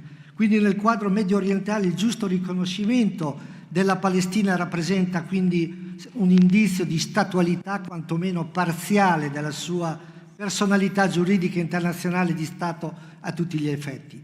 Ma è evidente ed è impossibile pensare di poter risolvere la questione della statualità della Palestina senza prescindere da un negoziato con Israele, e questo potrà avvenire solo dopo aver normalizzato i rapporti tra entrambi gli stati in conflitto, e che si definisca anche la questione dello status territoriale della Palestina stessa, con un forte impulso alla credibilità delle legittime istituzioni palestinesi a danno e contro la legittimazione interna di un gruppo terroristico come Hamas. Il percorso quindi di riconoscimento della Palestina come Stato significa per tutti le relazioni diplomatiche con i suoi legittimi rappresentanti in conformità al principio di effettività e che possa agire in piena indipendenza con una Palestina libera ed indipendente, nel solco del diritto internazionale è riconosciuto da parte di tutta la comunità internazionale. E l'OSCE deve continuare a svolgere il suo lavoro e sostenere l'attuazione del disegno risolutivo di una soluzione politica a due Stati e due popoli.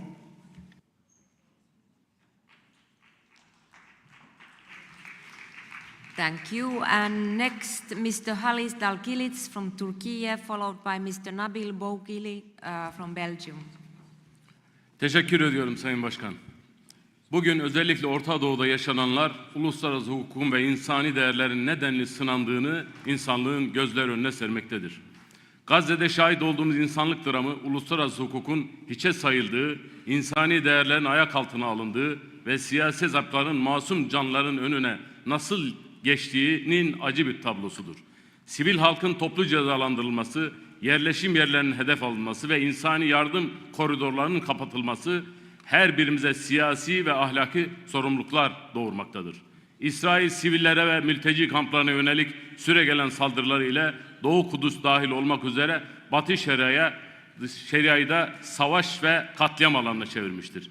İsrail'in temel amacı Filistin halkını zorla yerinden etmek ve iki devletli çözümün önüne geçmektir. Bu sadece Filistinlilerin değil, tüm bölge halklarının geleceğini ipotek altına alan bir siyasi başarısızlıktır.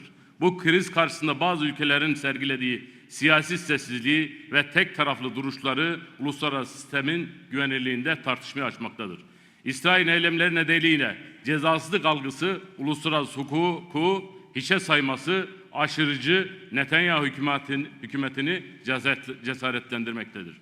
Son olarak 13 Haziran'da İran'a yönelik gerçekleştirdiği hava saldırıları İsrail'in ne kadar pervasız hale geldiğini gözler önüne sermektedir.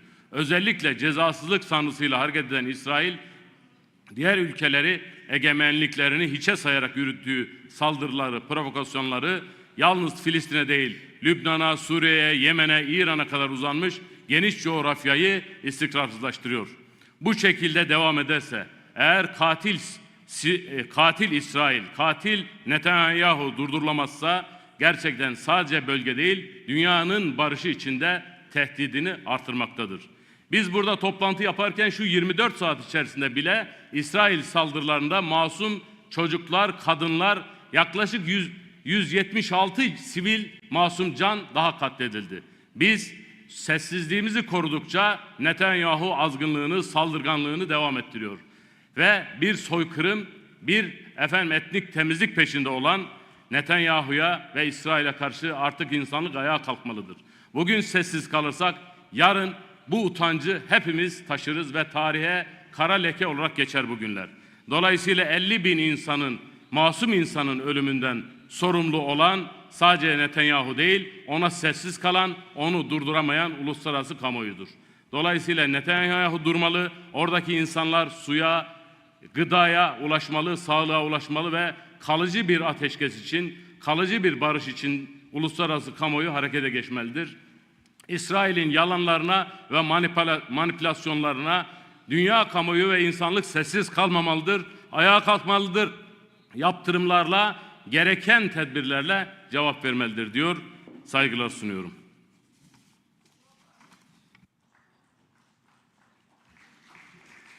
Thank you, and again the time limit, please.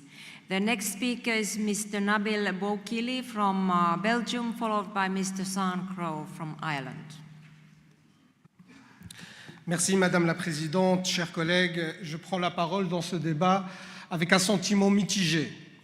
D'abord un sentiment positif, dans le fait qu'ici, dans cette Assemblée, nous avons adopté hier une résolution qui appelle à la reconnaissance de l'État de la Palestine par les États européens, mais en même temps, un sentiment amer parce que nous avons voté plusieurs résolutions, mais nous n'avons voté pour aucune sanction contre l'État colonial d'Israël. Aucune sanction, et pourtant, les rapports pleuvent. Les rapports qui annoncent qu'il y a des crimes de guerre, des crimes contre l'humanité, la famine comme arme de guerre, couper l'électricité, assassiner des enfants, assassiner des journalistes, assassiner des secouristes. Tous ces éléments, nous les avons. Et pourtant, nous décidons de n'appeler à aucune sanction contre l'État d'Israël. Et cela sape la crédibilité des États européens et de l'Union européenne. Parce que non seulement l'Union européenne s'abstient de prendre aucune sanction, mais surtout, elle est complice aujourd'hui dans les crimes perpétrés contre le peuple palestinien. Elle est complice parce que les armes qui bombardent le peuple palestinien aujourd'hui sont exportées aussi par des pays européens, ou bien elles transitent par des pays européens. Ça, c'est une complicité active. Une autre complicité, c'est aujourd'hui le premier partenaire économique d'Israël, c'est l'Union européenne. À travers l'accord d'association Union européenne-Israël, cela représente un soutien financier et économique qui contribue directement dans le génocide contre le peuple palestinien. Alors, chers collègues, je pense que nous n'avons pas ni la légitimité, ni la crédibilité de parler de la défense des droits de l'homme aujourd'hui. Parce que quand on vote des résolutions dans lesquelles on appelle à des sanctions contre la Russie, à juste titre, pour violation du droit international, comment ça se fait que ce même droit international, que ces règles ne soient pas appliquées à un État colonial comme celui d'Israël? Cette hypocrisie est inacceptable, cette hypocrisie ne peut pas tenir. Et si on veut avoir un minimum de crédibilité aux yeux du reste du monde, aujourd'hui, nous devons sanctionner l'État d'apartheid, sanctionner l'État d'Israël, empêcher que les armes transitent par l'Union européenne, empêcher que des pays européens envoient des armes et créent un embargo militaire contre l'État d'Israël et des sanctions économiques et suspendre l'accord d'association entre Israël et l'Union européenne. Aujourd'hui, l'histoire nous regarde, chers collègues, le peuple du monde nous regarde et malheureusement, nous ne sommes toujours pas à la hauteur de la situation.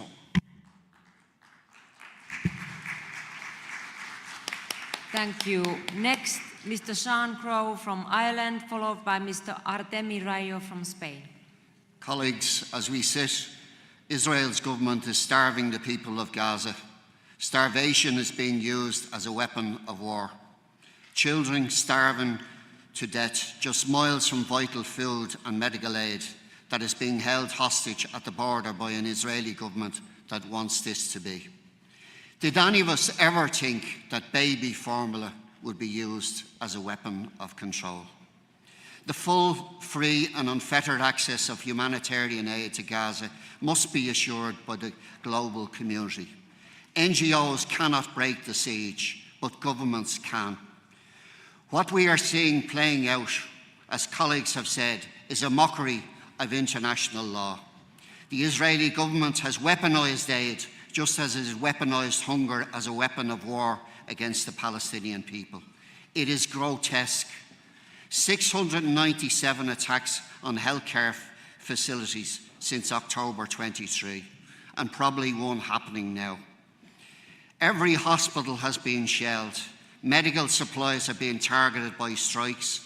Aid workers have been murdered and buried in shallow graves. The floating pier that was allegedly to deliver aid was instead used to insert military forces. And now we were expected to believe that the Gaza Humanitarian Foundation is actually going to bring aid to millions of civilians who are suffering from an artificial imposed famine. Every day, civilians are being mowed down by machine gun fire as they queue for what meagre rations they can get to stave off the starvation that is killing their children. Tanks are not suitable for crowd control, but that is what is happening. People herd it through biometric sensors before being corralled like animals, and then the shooting starts. The Israeli government has said there will be no let-up, although we hear today that there's a possibility of a 60-day ceasefire. But what happens during that ceasefire? And more importantly, what happens after it? The Israeli stated objective is to resettle Gaza, just as they're doing in the West Bank and East Jerusalem. This is not an exaggeration, it is their plan. Yes, by all means a ceasefire, but as a state, Israel must be held accountable for its actions and for the wanton destruction and brutal violence that has rained down on innocent Gazan children. Delivery of humanitarian aid must be assured, not used as some horrible ruse to allow us for even more crimes against humanity. The international community must take a more active role in standing up against the ethnic cleansing of the Palestinian people, because we've failed utterly to do so before. So we must make it an international priority, here and now, and the supply and delivery of aid. Hundreds of thousands if not millions, depend on it. It's on our shoulders. We need to act. Thank you. Next, Mr. Artemi Rayo from Spain, followed by Mr. Murat Baybatur from Turquía. Gracias, Presidenta. Queridos colegas, el fantasma de la guerra recorre el mundo, el horrible fantasma de la guerra. Pero no solo la guerra, la negación del Estado de Derecho, la agresión a las democracias, la injusticia, la intolerancia, la violación de los derechos humanos, el desprecio a la dignidad humana. Pero en Gaza, colegas, en Gaza no hay una guerra, en Gaza hay un genocidio.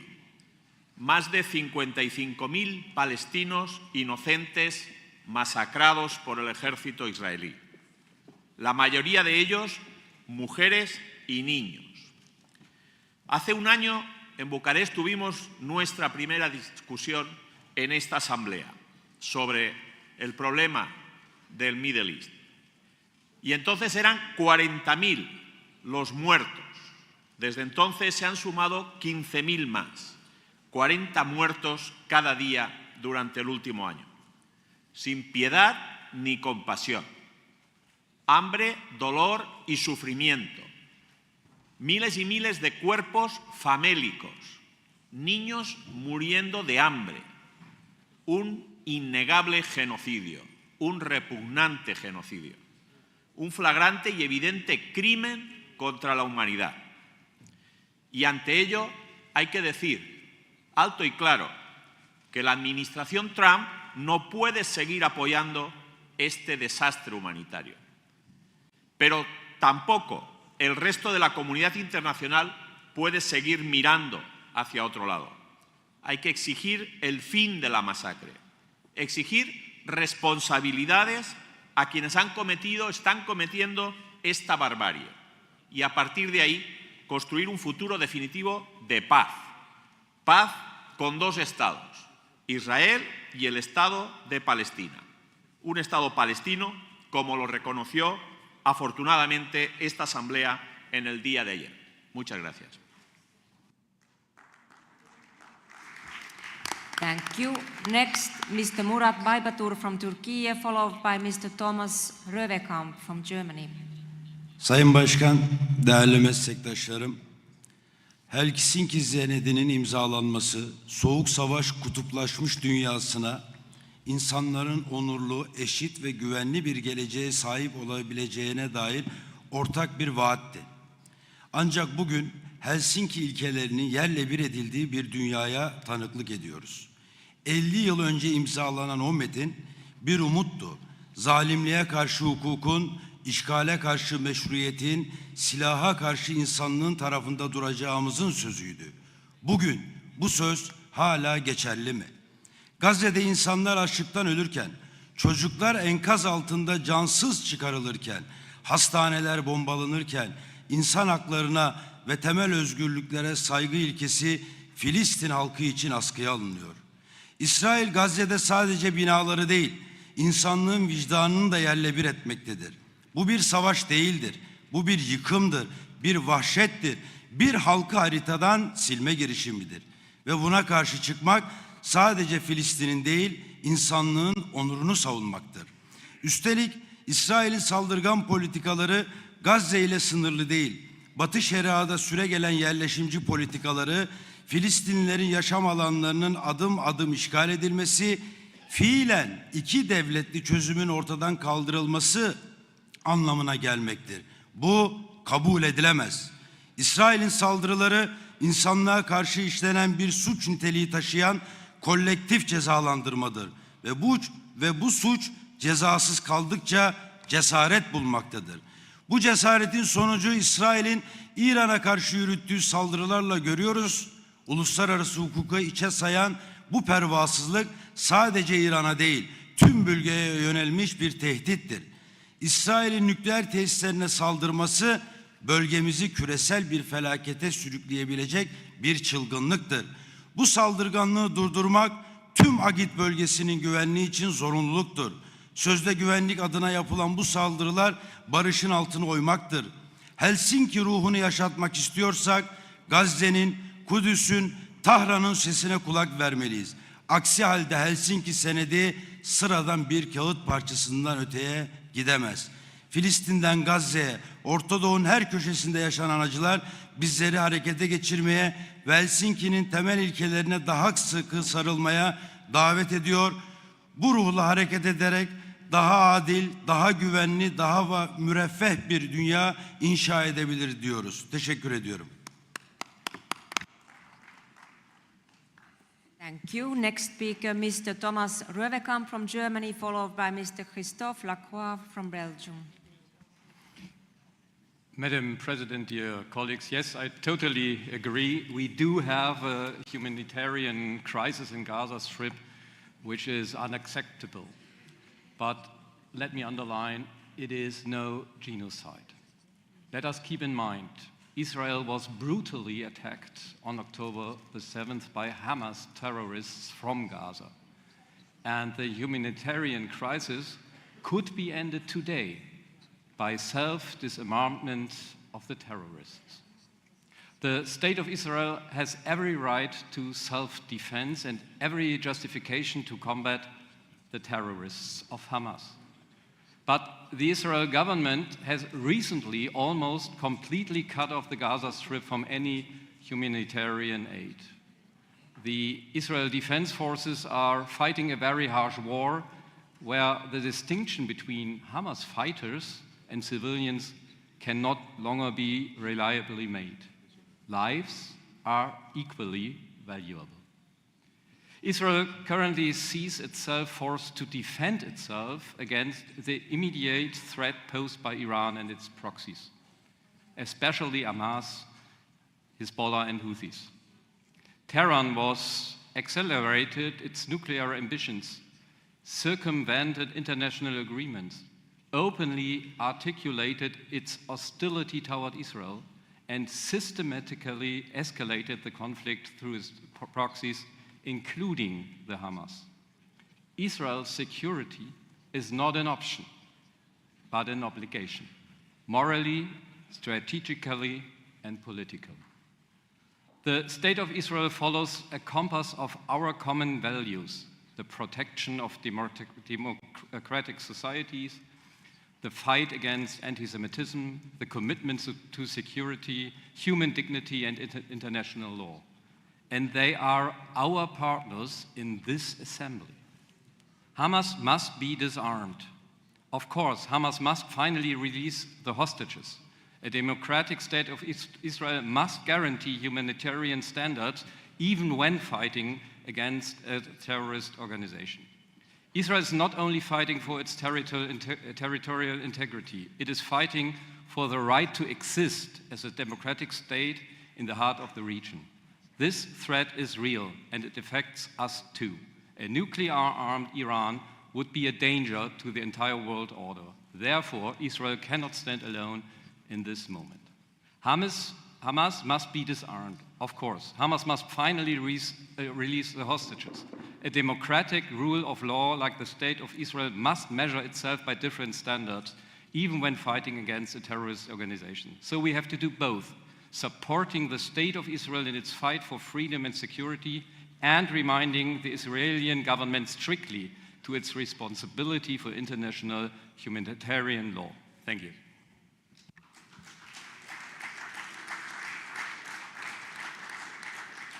Dear colleagues, I do understand that this is a very emotional topic to discuss, but please try to stick to 2 minutes so that everybody can speak. Next speaker is Mr. Christophe Lacroix from Belgium, followed by Mr. Giuseppe De Cristofaro from Italy. Merci, Madame la Présidente. Le 7 octobre, le Hamas a commis un attentat terrible. Personne ne dira le contraire. Est-ce que ça donne le droit à Israël, pour autant, non pas seulement d'avoir une réaction totalement disproportionnée, mais une réaction contraire au droit international, dont le gouvernement Netanyahou viole toutes les règles, au point d'exterminer une population Car aujourd'hui, ce que vivent les Palestiniens, c'est une extermination, une volonté de les éradiquer de la carte, de les envoyer pour les survivants là où ils pourront être. Ce mot génocide n'est donc pas un mot usurpé. Et s'il n'y avait pas de volonté de la part du gouvernement d'extrême droite d'Israël de commettre ces crimes contre l'humanité, alors pourquoi affamer une population civile? Pourquoi tirer sur les civils qui vont dans les endroits où il y a de l'aide humanitaire lorsqu'elle peut encore être distribuée? Et pourquoi s'attaquer à des enfants? Pourquoi des enfants? 56 000 morts, 15 000 enfants, selon un rapport de l'UNICEF de 400 pages. Les 19 premières pages concentrent l'identité, 19 pages concentrent l'identité d'enfants de 0 à 1 an. Est-il possible de s'attaquer à des enfants et à des enfants en bas âge? C'est un crime contre l'humanité, c'est un génocide. Il faut des sanctions économiques contre Israël et contre ses dirigeants dont la turpitude est horrible, ignoble du titre d'humain. Et je demande une réaction ferme. Je vous remercie. Merci. The next speaker, Mr. Giuseppe De Cristofaro from Italy, followed by Ms. Valérie Boyer from France. Presidente, grazie. Il diritto internazionale deve essere la nostra bussola in ogni situazione, senza doppi standard. Io credo che su questo punto si gioca la credibilità delle organizzazioni internazionali e penso che l'approvazione della risoluzione sul riconoscimento dello Stato di Palestina di ieri è sicuramente un passo in avanti. L'OSCE deve denunciare e condannare senza ambiguità i crimini contro l'umanità che sta commettendo il governo israeliano. Israele sta violando sistematicamente il diritto internazionale, i territori palestinesi sono sottoposti ad una occupazione militare illegale da 58 anni, negli ultimi decenni i coloni da 100.000 sono diventati 1 milione e la popolazione palestinese vive in una condizione di apartheid e subisce la pulizia etnica. La strage di Gaza, i bombardamenti sui civili, la fame utilizzata come strumento di guerra sono crimini intollerabili. Tutto questo va denunciato e occorrono sanzioni. A Gaza, Presidente, sta morendo non solo la popolazione palestinese, ma la nostra umanità. Nessuno di noi ha avuto dubbi nel condannare con la massima fermezza l'attacco di Hamas del 7 ottobre. In quel momento il mondo si è stretto attorno al popolo israeliano e tutti abbiamo riconosciuto il diritto dello Stato di Israele a difendersi, ma quello che sta accadendo non c'entra nulla con il diritto di difendersi. La punizione collettiva che sta subendo la popolazione civile palestinese è un crimine di guerra. L'OSCE deve denunciare il genocidio di Gaza, riconosciuto come tale da una inchiesta delle Nazioni Unite e dalla relatrice Francesca Albanese, a cui deve andare la nostra solidarietà per gli attacchi che sta subendo in queste ore. Verrà il giorno, Presidente, nel quale i nostri figli e i nostri nipoti ci chiederanno cosa faceva il mondo mentre si consumava la tragedia di Gaza. Ebbene, io non vorrei dover dire loro che il mondo era girato dall'altra parte per evitare di guardare.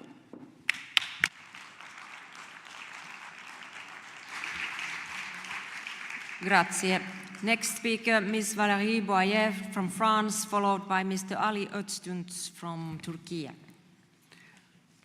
Merci Madame la Présidente, mes chers collègues. Mon intervention porte sur les conséquences de ce qui se passe en France et ailleurs depuis l'attaque terroriste du Hamas le 7 octobre.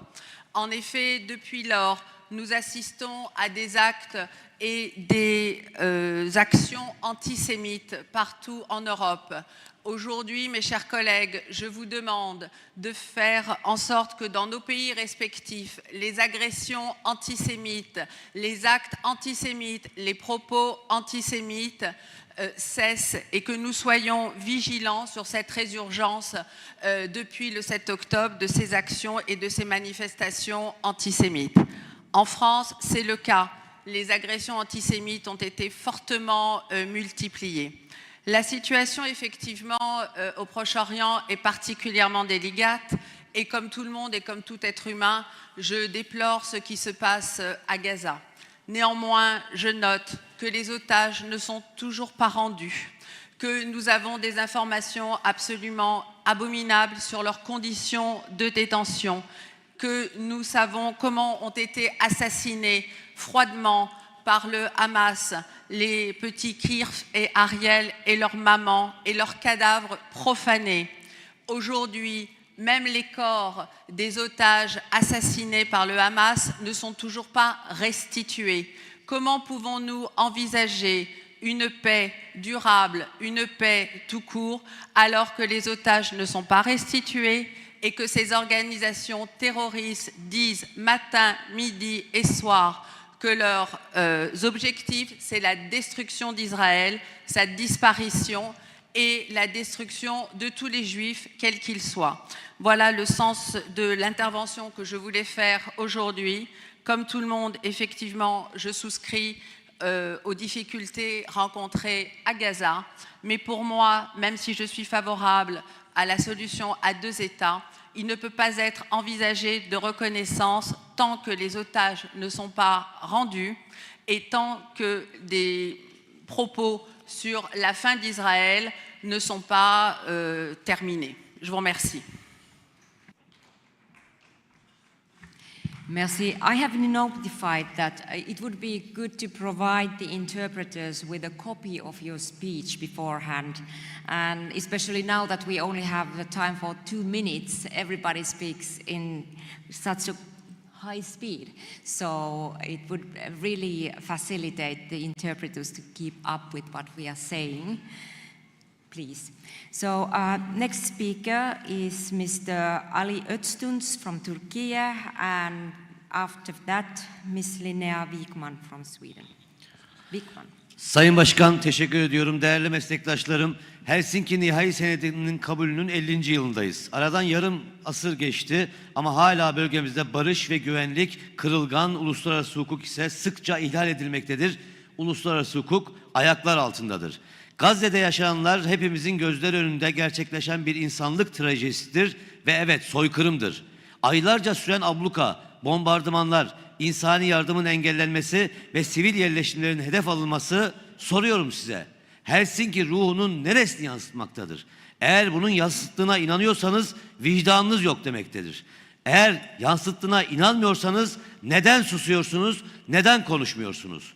Uluslararası Adalet Divanı İsrail'in Gazze'deki eylemlerinin soykırım riski taşındığına dikkat çekti ve saldırıların derhal durdurulmasını istedi.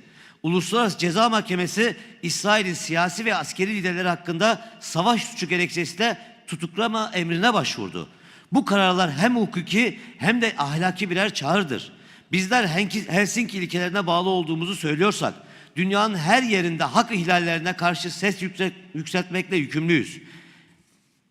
Değerli Alman meslektaşım az önce Gazze'de soykırım yok dedi.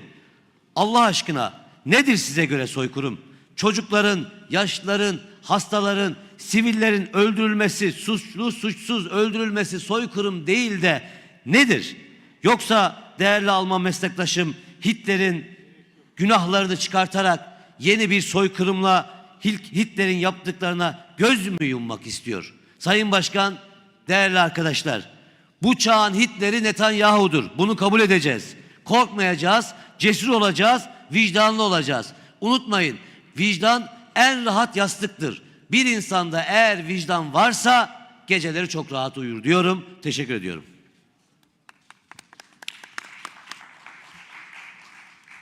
Thank you. Next, Ms. Linnea Wickman from Sweden, followed by Ms. Dagbjörd Hakonar-Dottir from Iceland. Thank you, Madam President and dear colleagues. What is unfolding in Gaza, it's not only a humanitarian catastrophe, it's a complete breakdown on humanitarian international law. And the vast majority of the people who have been killed by Israel in Gaza is women and children. Over 80% of Gaza is destroyed. Hospitals, schools, and refugee camps bombed. Mass graves. Starvation used as a weapon. Palestinians being shot and killed while waiting for the only humanitarian aid available.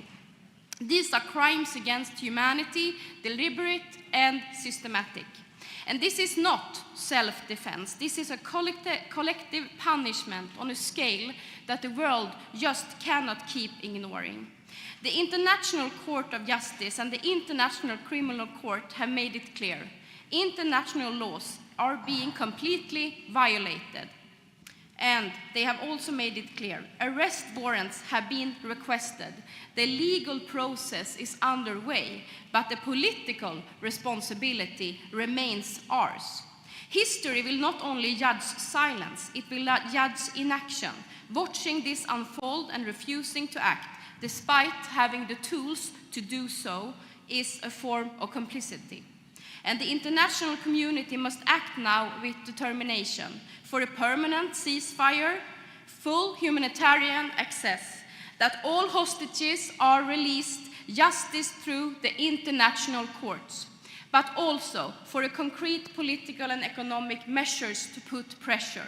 Suspension of accession and trade agreements with Israel, more sanctions on entities enabling war crimes, on ministers in the Israeli government, on Hamas and other terror organizations, and on Israeli settlers. More funding is needed to serious humanitarian actors like UNRWA, working to preserve life and dignity on the ground. And this Assembly's call to member countries to recognize the State of Palestine is a historic decision and a necessary part of a broader strategy for peace and security in the Middle East. Sweden was the first EU country to recognize Palestine, and we hope that more countries will follow. Recognition alone does not bring peace, but peace cannot be built on an ongoing illegal occupation. Thank you. Thank you.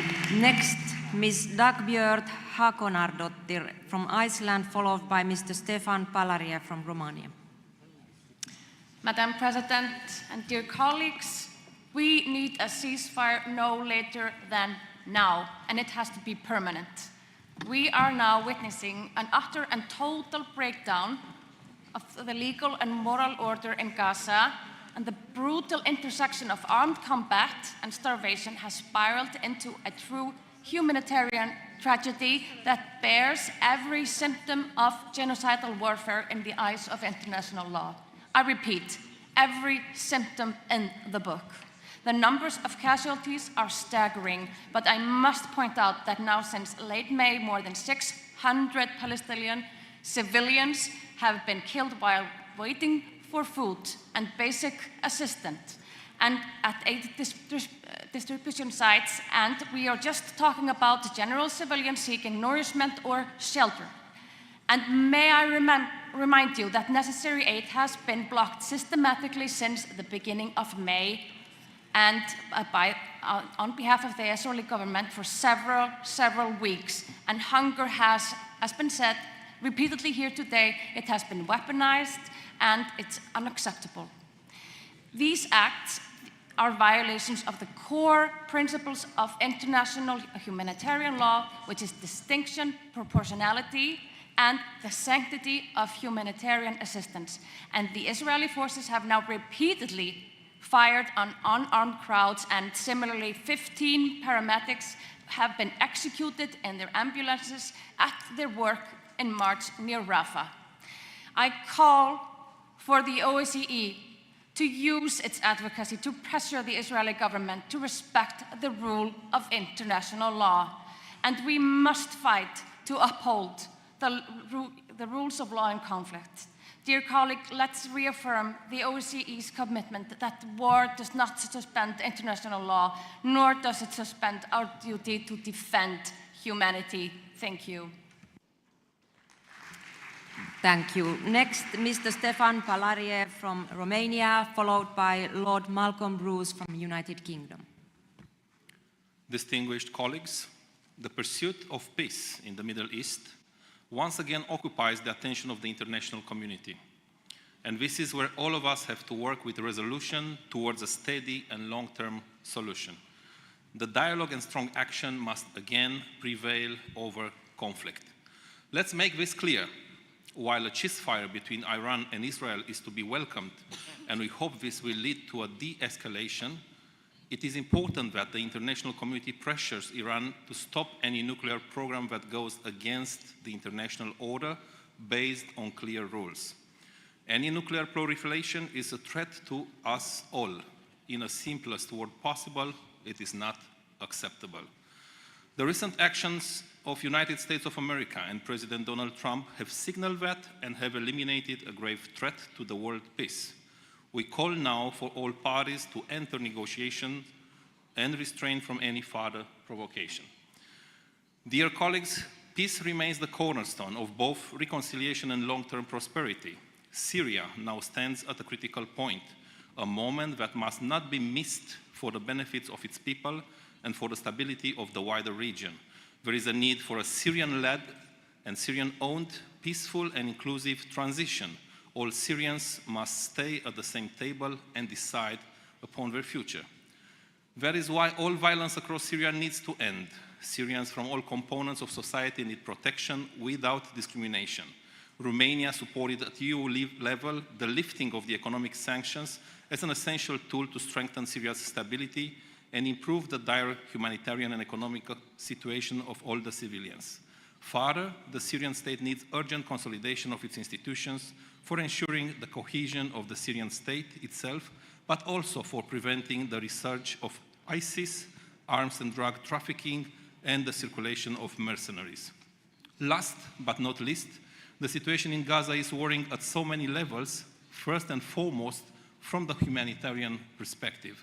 Civilians are bearing the hard cost of ongoing hostilities and are in urgent need of protection and support. Now is the moment for the guns to stop and a scalable humanitarian effort to flood the region. In the same time, the hostages must be immediately released to ensure the conditions for starting a consistent dialogue about the future of the civilians in Gaza and a political solution. An urgent ceasefire is necessary and must be endorsed by as many parties involved, and the efforts of United States of America, Egypt, and Qatar to de-escalate and mediate all are welcome and should prevail. Dear friends, the rules-based international order exists to safeguard peace, human dignity, and the right of all people to live a free from fear life. In pursuit of this goal, it is the shared responsibility of all the states and leaders to place human life and human dignity above all other interests. Thank you. Thank you. Next speaker is Lord Malcolm Bruce from United Kingdom, followed by Jelena Nedovic from Montenegro. Thank you, Madam President. This conflict is being driven by extremists from both sides. They don't believe in a two-state solution, either of them. They want their own one-state solution and the extinction of the other. It's quite right, of course, that this assembly will concentrate on the horrors of Gaza. But I wonder if we could also look at what's happening in the West Bank, where over 1,000 Palestinians have been killed in the last year, 1,600 attacks by Israeli settlers on Palestinians, and the extension of settlements leading to too many people who want a two-state solution, saying the expansion of the settlements is making a two-state solution impossible. And what I feel about that is that it's making the extinction of the hope of a two-state solution more credible if we accept that line. However difficult the settlements in the West Bank are, if there is to be a solution, it has to be understood, and understood by Israel, that they will have to be dealt with and accommodated as part of a settlement. What we mustn't allow is the expansion of the settlements to be used as a justification to say that a two-state solution is not possible. However difficult it is, We need a ceasefire, we need negotiations, we need to start the process. Right now, two-state solution looks a long way off, but we must not allow the expansion of the settlements to be used as a block to achieving it. Thank you. Dear colleagues, we only have 2 names left on this debate. The next speaker is Jelena Nedovic from Montenegro, followed by Thomas Bott from France, and he will be the last speaker. Jelena Nedovic, you have the floor. Thank you, esteemed colleagues, ladies and gentlemen. In this hall, I believe, there are those who identify with different sides. Some support Israel, others Iran, and some of them Palestine. And that is legitimate. However, I wish to make one thing clear. I do not stand with any national side. I stand with the law, and I stand with the justice. In today's world, we all too often witness the bending of principles under the pressure of global powers, unfortunately. Some choose silence out of interest, others choose out of fear. But the European Union and OSCE, if it wishes to remain a credible force for peace and stability, must remain firmly committed to the international law, human rights, and impartial, fact-based judgment.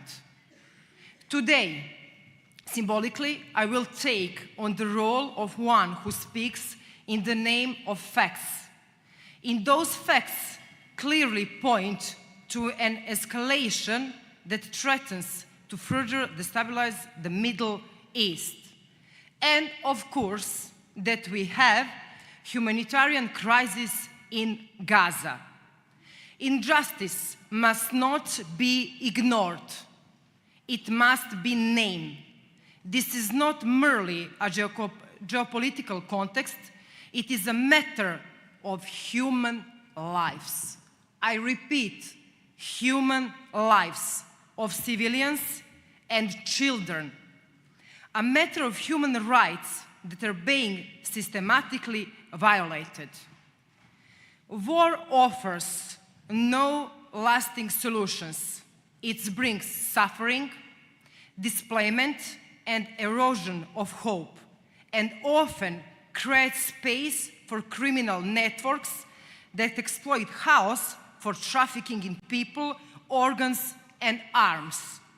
The consequences of such conflicts reach the borders of Europe and remain with us for years.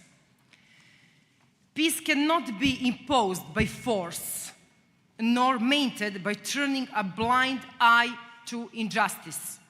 What is needed is a patient, inclusive, and just process gained by international law and deep sense of human solidarity. Those days, we need solidarity.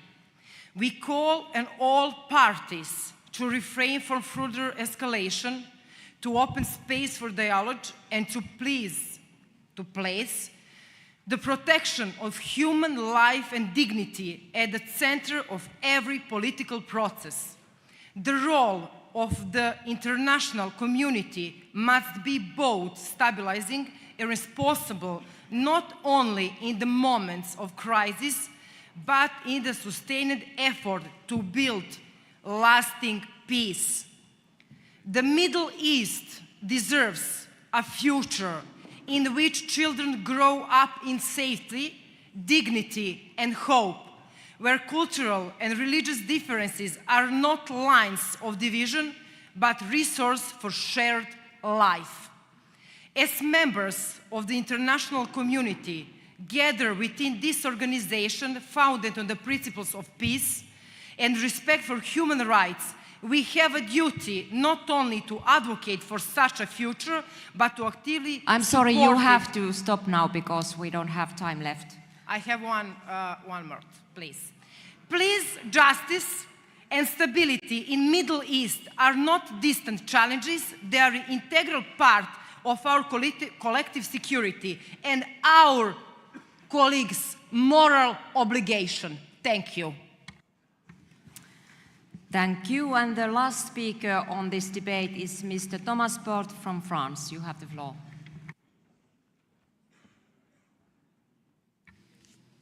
Merci, Madame la Présidente. Si je meurs, je veux que ce soit une mort bruyante. Je veux que le monde entier entende parler de ma mort. Je veux qu'elle ait un impact qui ne s'estompe pas avec le temps. Ces mots, ce sont ceux de Fatima Assouna, jeune photojournaliste palestinienne, tuée à son domicile dans un bombardement israélien à Gaza le 16 avril 2025 avec 10 membres de sa famille. Ces mots nous obligent. Notre organisation a le devoir moral de soutenir le peuple palestinien. La diplomatie internationale a une organisation, celle des Nations Unies. Elle a une boussole, le droit international, qui permet encore aujourd'hui de parler la langue de l'humanité universelle.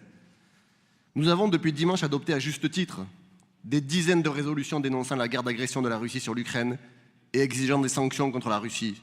Mais où sont les condamnations des crimes de guerre commis par Israël et les États-Unis d'Amérique? Où sont les demandes de sanctions contre l'État d'Israël? Quelle crédibilité avons-nous si nos condamnations varient selon la nature des auteurs des crimes et la situation sur le globe? Si je me félicite, comme de nombreux collègues, de l'adoption d'une résolution appelant à la reconnaissance de l'État de Palestine, celle-ci restera un vœu pieux si des sanctions ne sont pas prises contre l'État d'Israël. Nous ne voulons pas d'un État de Palestine sans Palestiniens vivants. Ce qui se joue en Palestine concerne l'avenir du monde. Ce qui se joue à Gaza concerne l'avenir de l'humanité. Et il faut à chaque fois rappeler les chiffres. Plus de 56 000 Palestiniens assassinés par l'État d'Israël, dont 15 000 enfants. Plus de 130 000 blessés, des milliers de disparus, des corps calcinés, déchiquetés qui jonchent les rues, des bébés qui meurent de faim, des maladies réapparaissent, des gens assassinés quand ils vont chercher de l'aide humanitaire. Une odeur de mort règne partout à Gaza. L'ONU indique que jamais depuis 1945, une population n'a été réduite à la faim si rapidement et si complètement. L'incapacité à mettre un terme immédiat à une abomination comme celle-là est un signe de déchéance morale pour toutes celles et ceux qui trouvent ça normal et regardent ailleurs. Oui, l'histoire nous regarde et l'histoire nous jugera. Allons-nous laisser impuni un génocide, un nettoyage ethnique, la déportation entière d'un peuple, celui du peuple palestinien? L'OSCE ne peut survivre si elle reste silencieuse sur les génocides du peuple palestinien. L'OSCE ne peut avoir une crédibilité si elle refuse d'exiger des sanctions contre l'État d'Israël. L'Europe est aujourd'hui une complice active du génocide à Gaza, et notamment l'État allemand, qui est un principal fournisseur d'armes de l'État israélien et qui permet que le génocide soit aujourd'hui perpétré. L'OSCE doit demander clairement un embargo total des armes à destination d'Israël, la suspension immédiate de l'accord d'association entre l'Europe et Israël et une interdiction totale de circulation sur le territoire des États membres de l'OSCE pour tous les dirigeants israéliens frappés par le mandat de la Cour pénale internationale. Face au gouvernement génocidaire israélien, nous devons utiliser la même méthode que face au régime d'apartheid de l'Afrique du Sud. Il nous faut engager un boycott politique, diplomatique, économique, sportif et culturel de l'État d'Israël. Israël est aujourd'hui un État qui doit être mis au banc des nations jusqu'à ce que le génocide cesse, les politiques d'apartheid et de colonisation s'arrêtent. En 1997, Nelson Mandela disait « Notre liberté est incomplète sans la liberté des Palestiniens ». N'oublions jamais ces mots, exigeons des sanctions claires contre l'État d'Israël pour la liberté du peuple palestinien, pour la reconnaissance de l'État de Palestine et pour que demain les Palestiniennes et les Palestiniens puissent vivre librement sur leur terre. Merci.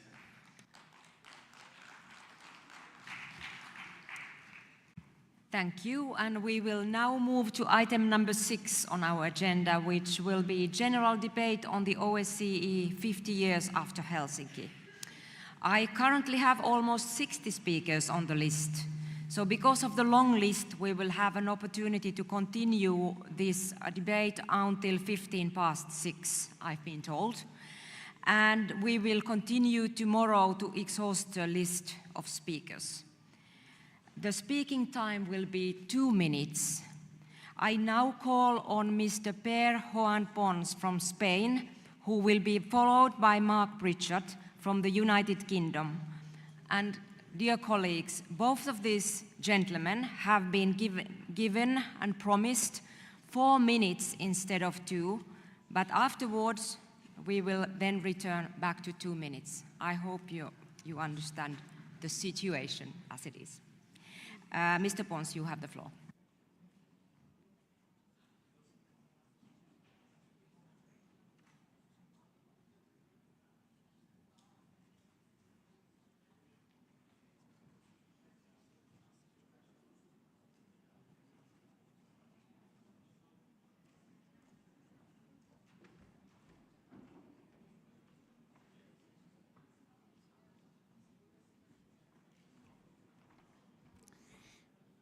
Madam President, as Mark and I, we are candidates. I think we have the floor for 4 minutes, so thank you very much for giving us the floor. And first of all, I would like to thank the Portuguese delegation for the organization of this annual session. Paula, it has been a tremendous success. And also let me express my sincere thanks to President Kauma for her leadership over the past 2 years. As Vice President, I have sought to support her mandate, with reflection and concrete proposals, and yes, by standing by her side during difficult moments we have spent together. I did it because I've always placed the institution first, above personal ambition or party interest. I believe in this organization, not just in what it does, but in what it stands for. At a time of war in Europe, whether in Ukraine or in the Middle East, we have managed to stay united. Since the early days of the war in Ukraine, we stood firm. I was in Kiev in 2022 with Margareta Sederfeld. I visited the Middle East in 2025 with Madame Kauma. And I've seen it firsthand, the importance of staying close to the conflict, the need for dialogue, and the power of our unity. That is why I'm standing before you today, because I want to contribute. I want to lead not as a partisan voice, but as a president for all of us, across political lines and national boundaries, with the force of arguments, not with the arguments of force. And let me say a special word of recognition to the Ukrainian delegation. You have reminded us again and again what Ukraine needs is unity. My aim is simple, to focus on what unites us, our shared commitment to peace, to dialogue, rooted in the Helsinki Final Act. We must show up where conflict exists, where our presence can make a difference. What brings us together is a desire to improve, in the end, the lives of our citizens. That's why in every visit I've made, in every election I have observed, in every report I've worked on, I've tried to see the glass half full, to understand, not to judge, to listen, not to lecture. And since I became candidate, I spend my time doing one thing, listening, sometimes speaking a little bit too much, but I try to listen. And this is what I heard from many of you. You want a president who builds consensus, a president who understands the importance of territorial diversity, who protects linguistic diversity, who gives more space to young parliamentarians, and you also ask for stronger election observation. I would like to announce that if I am elected, of course, I would like to create a position of High Representative attached to the President to oversee observations and deliver an annual report, including the new challenges we are facing. And then the colleague from Romania, for example, yesterday explained very well.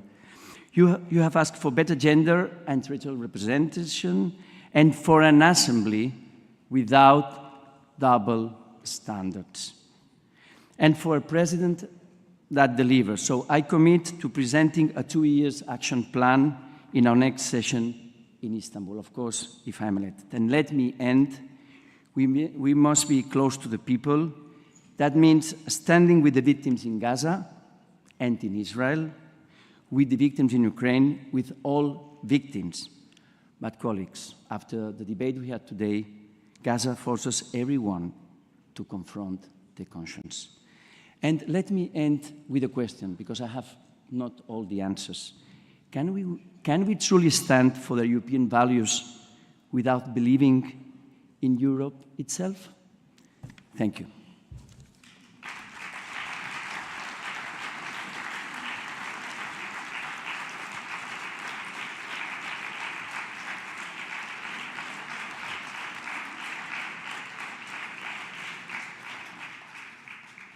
Thank you, Per. And I next call Mr. Mark Pritchard to take the floor.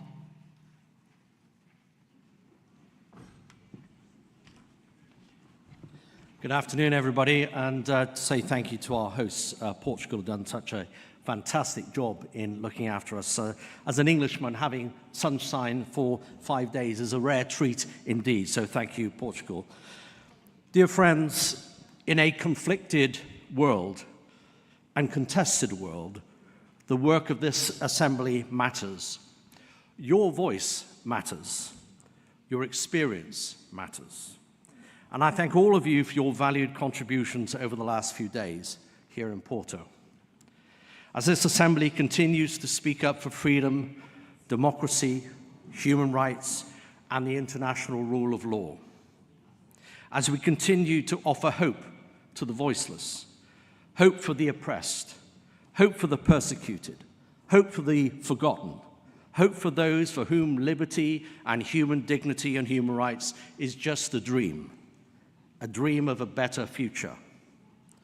From North America to Central Asia, from the Nordic and Baltic states to the South Caucasus, the Western Balkans, the Mediterranean and Black Sea regions, Central and Eastern Europe, and the Arctic and High North, this assembly must continue to stand up for peace, diplomacy, dialogue, and conflict resolution, but also for security, defense, and conflict prevention, avoiding double standards and balancing all three dimensions of this Assembly's important and vital work, whilst addressing new security, economic, and environmental challenges.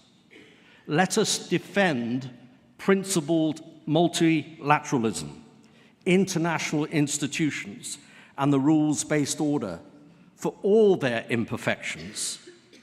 The alternative is a dark shadow of political and diplomatic inertia, confusion, inaction, and captivity. The dismantling of the rules-based order is a green light for the tyrannical regimes wherever they may be.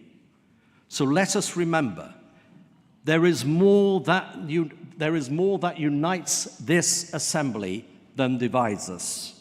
Let us focus on what is right or wrong, rather than what is right or left politically. Let us find common ground to do what is right, and let us recall our shared humanity, our shared values, and our common cause, seeking to make all our member states safer, more prosperous, greener, more equal, more peaceful, upheld by the Helsinki principles. This is a political and diplomatic rallying call that can, I believe, unite us all, whatever our background, from the smallest state to the largest country. Your voice matters. Those you represent matter. So let us resolve here in Porto today to once again to be the torchbearers for all the values we all share, to make our voices heard, to make a difference, enshrined by the Helsinki Final Act and its principles, putting people at the very heart of everything we do for the international common good, with a clear vision, a clear plan, and with clear leadership. Let us all once again rise to the political, diplomatic, environmental, economic, and security challenges of our age. With solidarity, let us make a difference, and let us all remember, freedom and democracy, whoever we are, wherever we represent, cannot ever be taken for granted. Thank you.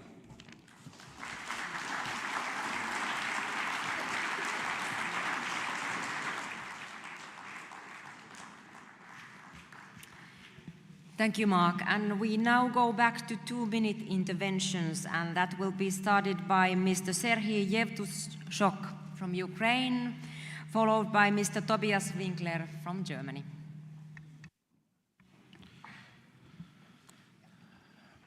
Thank you, Madam President. Since the beginning of the full-scale invasion in 2022, Russia has been carrying out regular shelling across Ukraine. The primary purpose of these strikes is definitely not only to weaken Ukraine's defense capabilities, but mostly to terrorize the civilian population and break the country's morale. Another key objective of the shilling is to disrupt the energy system and essential services, especially during winter, causing blackouts and heating shortages. But doing so, Russia aims to create humanitarian crisis and pressure the Ukrainian government into political consensus. Furthermore, missile and drones attacks serve as tools of psychological warfare, aimed to instill fear, chaos, and instability among the Ukrainian population. Despite these brutal tactics, the Ukrainian people continue to show remarkable resilience and determination in defending their sovereignty and freedom. The intensity of strikes in June 2025 was seriously increased, and additionally, the result of the attacks is the most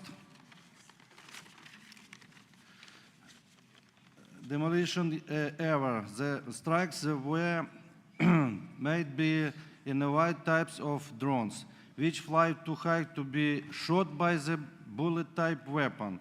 Currently, massive strikes on the Ukrainian territory happen almost every single day. For example, last week it was Dnipro City, Odessa City, and Kyiv City huge combined missiles drones attacks. As a result of the strikes, significant amount of civil houses, entrances were completely destroyed, causing huge amount of civil victims. Even civil trains were attacked recently. Currently, Ukraine has no effective weapon to fight with his new upgrade threat. The shelling has become so missile and often that foreign news doesn't even recognize if it is a past one or the new one, sometimes missing or publish the information about the new war crime from Putin. We call for strengthening sanctions and providing more air defense. Thank you, colleagues, for support Ukraine. Thank you. Next speaker is Mr. Tobias Winkler from Germany, followed by Ms. Monika Tsaikov from North Macedonia. Dear Mr. President, dear colleagues, first of all, I want to extend my gratitude and respect for the outstanding mandate of our outgoing president.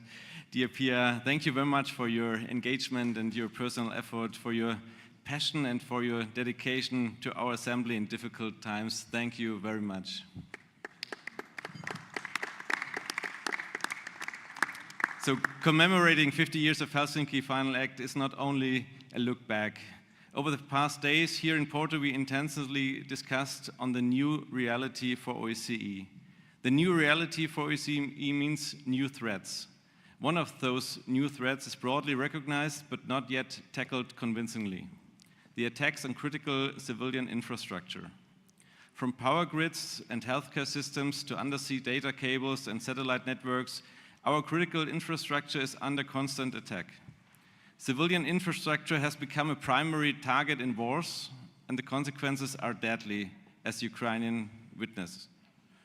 Yet global agreements still treat power distributors and data cables as economic installations, not as civilian lifelines with the same special protection status, for example, as hospitals under the Geneva Conventions. The world is more interconnected than ever. A disruption in one country's power grid can trigger cascading failures in supply chains, health systems, or financial services across continents. And let me be clear, it's not just a matter of national or economic security, but also a matter of preserving our rules-based international order. Failure to act erodes public trust in our democratic institutions. As essential services fail, citizens lose confidence in the ability of governments to protect them. It is time for stronger international commitments to defend critical infrastructure, not only to protect our societies, but also to preserve the values of democracy and security. A Helsinki Final Act negotiated today would definitely include the inviolability of civilian critical infrastructure. OSCE should act as a frontrunner to streamline the different approaches at the UN, the NATO, and other forums such as G7 and G20 to pave the way to a global commitment on the protection of critical civil infrastructure. 50 years after Helsinki Final Act, let us make OSCE to remain a key player to the security challenges of the modern age. Thank you very much. Thank you very much. And next speaker is Ms. Monika Czajkova from North Macedonia, followed by Mr. Pavel Zalewski from Poland. Thank you, Madam President. Ladies and gentlemen, we have gathered here in Porto to discuss and exchange political views about the difficult geopolitical situation in OSCE region and worldwide. The world today is far from a safe place to live in. Hence, it is more than needed to reaffirm the protection of fundamental rights and freedoms, especially in the situations of armed conflict and humanitarian crisis. Certainly, the main tool for securing protection of fundamental rights and freedoms is in the existing multilateral system and its structures, including the OSCE as the world's largest regional security organization. In this occasion, I would like to remind that 50 years ago, in the middle of a divided Europe, representatives of 35 states came together in Helsinki to commit to a common framework, one that sought to reduce tensions, promote peaceful coexistence, and uphold human dignity across ideological boundaries. Today, we mark a moment of profound historical and, more important, the 50th anniversary of the signing of the Helsinki Final Act. We all know that the Final Act was not a peace treaty, but it's equally powerful as a process of dialogue, of engagement, and of responsibility. But the vision of Helsinki, of a Europe whole, free, and peace, remains unfinished. Today, we witness with great concern the return of aggressive revisionism, the erosion of democratic norms, and the weaponization of disinformation. We see borders challenged by force and human rights violated in plain sight. The Helsinki protests taught us that diplomacy can be durable when unhurried in principle, that even in age of confrontation, nations can choose cooperation. In that spirit, may this Parliamentary Assembly of OSCE stand not as just observer to the history, but as defender of the vision that Helsinki dared to proclaim. Thank you for your attention. Thank you. Next speaker is Mr. Pavel Zalewski from Poland, followed by Irene Sharalambides from Cyprus. Thank you very much, Madam President. Discussing rightly the situation in the Middle East, we must not forget about what is happening in Eastern Europe. Russian war against Ukraine continues, causing each day more deaths, pain, and destruction, destabilizing both Europe and international order, as well as paralyzing decision-making process at the OSCE. Constant blatant violation of the EU Charter, as well as of the Helsinki Final Act, cannot pass without a proper reaction from the OSCE community. The only possible answer is holding Russia fully responsible for the dire consequences of the aggression and helping Ukraine exercise its inherent right to self-defense. We shall call strongly for ending this horrendous war as soon as possible. At the same time, we insist that only a comprehensive, just, and sustainable solution would restore the peace and stability in Europe. As Kremlin listens exclusively to the language of strength, we must increase political and economic pressure so that Russia would renounce its neo-colonial ambitions and engage seriously in peace process.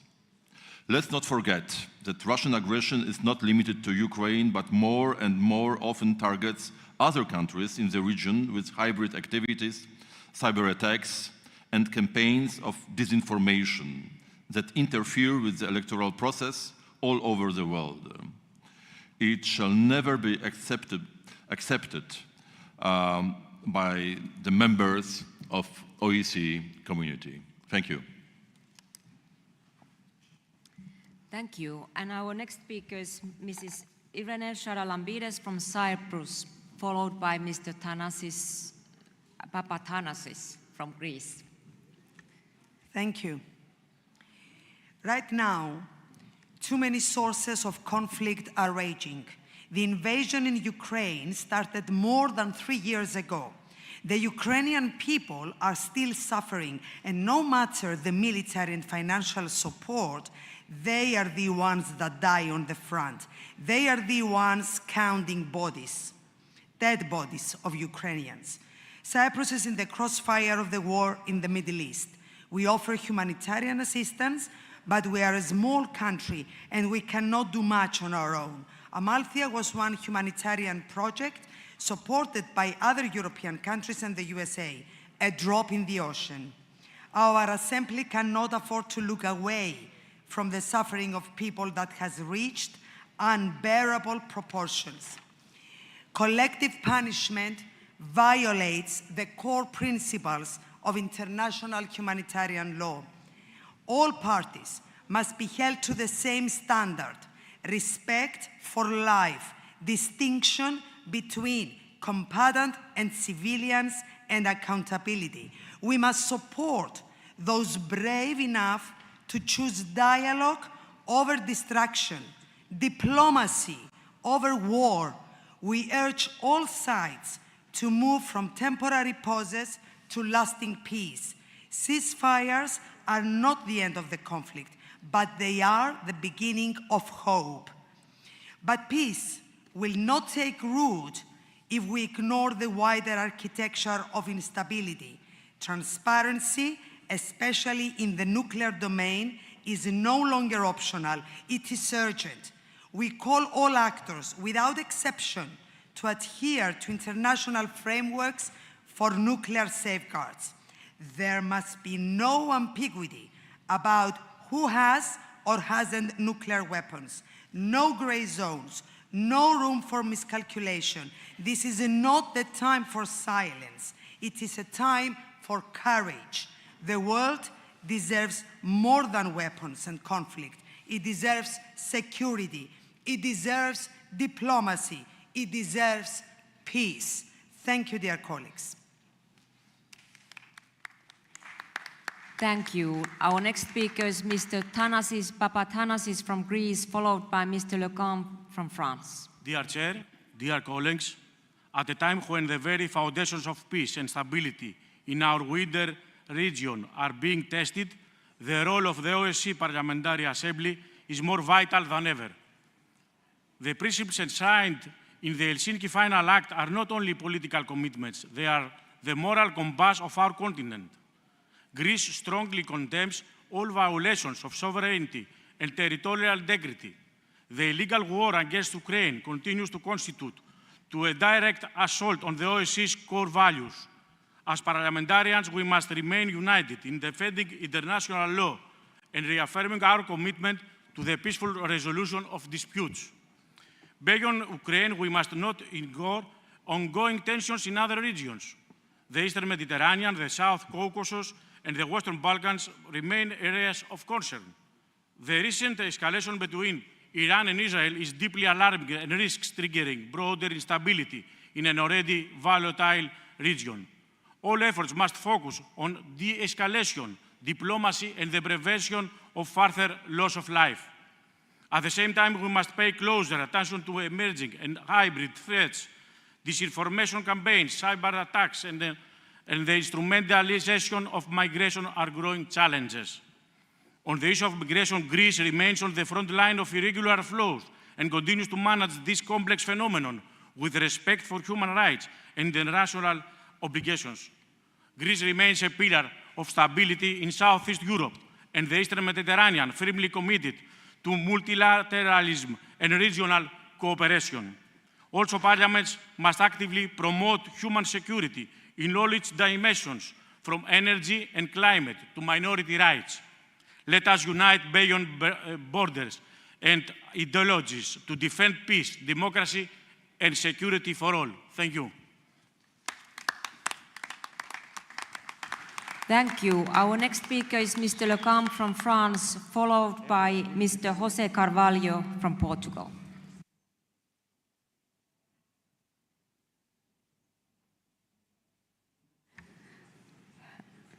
Mr. Le Camp is not here, so I would like to ask Mr. José Carvalho to speak, and after him, Mr. Eugenio Ciofili, please. Grazie Presidente, cari colleghi, amici. 50 anni fa, in una dimostrazione storica di consenso multilaterale, ha avuto inizio ad Helsinki uno sforzo comune volto a stabilire un quadro globale e inclusivo per la sicurezza e la cooperazione in Europa. Non un trattato vincolante, ma un impegno politico solenne basato su 10 principi fondamentali. E a distanza di quasi mezzo secolo dalla firma dell'atto finale di Helsinki del 1975, la nostra Assemblea parlamentare dell'OSCE dimostra di possedere straordinarie potenzialità che non dobbiamo stancarci di esplorare e sfruttare. In questo contesto l'eredità dell'atto di Helsinki è oggi più attuale che mai. Ci ricorda che la sicurezza non si può costruire senza il rispetto della dignità umana, che la cooperazione non può essere vera se non è fondata sulla fiducia e sulla trasparenza, che la pace non è mai definitiva e va coltivata ogni giorno. Credo fortemente che il nostro ruolo in questo contesto consista nel continuare a confrontare le nostre esperienze e valorizzarle non soltanto nell'ambito di questa nostra Assemblea, ma anche nei paesi da cui proveniamo, valendoci delle nostre peculiari posizioni di parlamentari in quanto tali, in grado di promuovere iniziative legislative, nonché di incalzare e sollecitare i governi di riferimento. 50 anni dopo, cosa resta di Helsinki? Un'eredità diplomatica ancora viva, un riferimento morale e politico, uno strumento per le società civili. C'è spazio per questa nostra Assemblea. Sono infatti persuaso che il dialogo parlamentare sia essenziale e la diplomazia parlamentare assolutamente importante per affrontare queste sfide globali che minacciano la stabilità della regione dell'OSCE e il mondo intero. Grazie a tutti. Thank you. I will still grant time for Mr. José Carvalho from Portugal, Ms. Maria Eleni Apostolaki from Greece, and Mr. Nikolaos Samkaradze from Georgia, and then after that we will end the session. First, Mr. José Carvalho from Portugal, please. Muito obrigado, Sra. Presidente, senhores dirigentes e membros da OSCE. Obrigado pela vossa presença nesta muito nobre e leal cidade do Porto, a cidade que deu nome a Portugal. Tem sido um privilégio estar convosco ao longo destes dias, numa prova clara de que a humanidade se constrói com diversidade e que esta está cada vez mais carente de verdadeiros gestos de humanidade. E que Portugal, desde há séculos, tem na sua identidade traduzida no belo conceito da Portugalidade, nesse propósito maior da relação e acolhimento entre os vários povos e culturas. Nos tempos conturbados em que nos é dado viver, há valores fundamentais que todos precisamos de entender. Afinal, só haverá esses bens essenciais da democracia, da segurança e da paz se juntarmos a humanidade. E quando nos referimos a valores, permitam-me enunciar alguns deles. O primeiro, a vida. Defender o direito à vida é um aspecto fulcral da humanidade de que fazemos parte. Proteger a vida dos mais novos, que alguns querem impedir de nascer. Proteger a vida dos mais velhos, desses que tanto fizeram pela humanidade e que temos o dever de cuidar. A família, como célula base da sociedade e verdadeira escola de virtudes. A pátria, como identidade de que nos sentimos honrados, uma pátria que recebemos dos nossos avós e temos o dever de legar aos que, com a graça de Deus, hão de vir. A propriedade privada como bem essencial e que garante a autonomia das pessoas, das famílias e das empresas. A tradição que une-nos do passado aos do presente e assegura futuro nessa linha do tempo que teve um princípio, mas não tem fim. A tradição que garante identidade e sentir comunidade. A soberania que cada povo e nação tem o direito de defender contra invasões e intromissões. Finalmente, a liberdade. A liberdade das pessoas, a liberdade das famílias, a liberdade das empresas, a liberdade das nações. Senhores membros da OSCE, parecem valores antigos, é certo, mas são sempre nobres, atuais e que apontam ao futuro. É por isso que entendemos que, com base nestes valores da vida, da família, da pátria, da propriedade, da tradição, da soberania e da liberdade, sempre a liberdade, poderemos construir comunidade e um mundo melhor. Meus senhores, estes dias têm mostrado que é possível, que haja vontade de o fazermos daqui em diante, todos em conjunto, em prol das nossas populações e das nações que aqui representamos. Obrigado. Thank you. The next speaker will be Ms. Maria Eleni Apostolaki from Greece, followed by Mr. Nikolaos Samgarache from Georgia, and that will end our session. Thank you, Madam Chair. 50 years after the Helsinki Final Act, an agreement resulting from the Conference on Security and Cooperation in Europe, we live in an era that the world has significantly and in some aspects dramatically changed. We see wars erupting around the world, but also far right next to us every day. We can see the wars on our mobile phones, we can live stream from Gaza to Iran, and from Iran to Ukraine. 2024 was the year with the most wars since World War II. Global military spending reached an all-time high in 2024. Over 100 countries increased their defense budgets in a clear indication that the planet has already entered a new, more warlike era. In this context, the Helsinki Final Act on Security Cooperation between states and the resolution of humanitarian issues is more relevant than ever. In its 50 years of life, the OSCE has managed to extend its jurisdiction in its successes by making a decisive contribution to a number of developments, such as the end of the Cold War, the collapse of repressive regimes, the dismantling of the Warsaw Pact, arms control agreements and treaties unthinkable until a few years ago.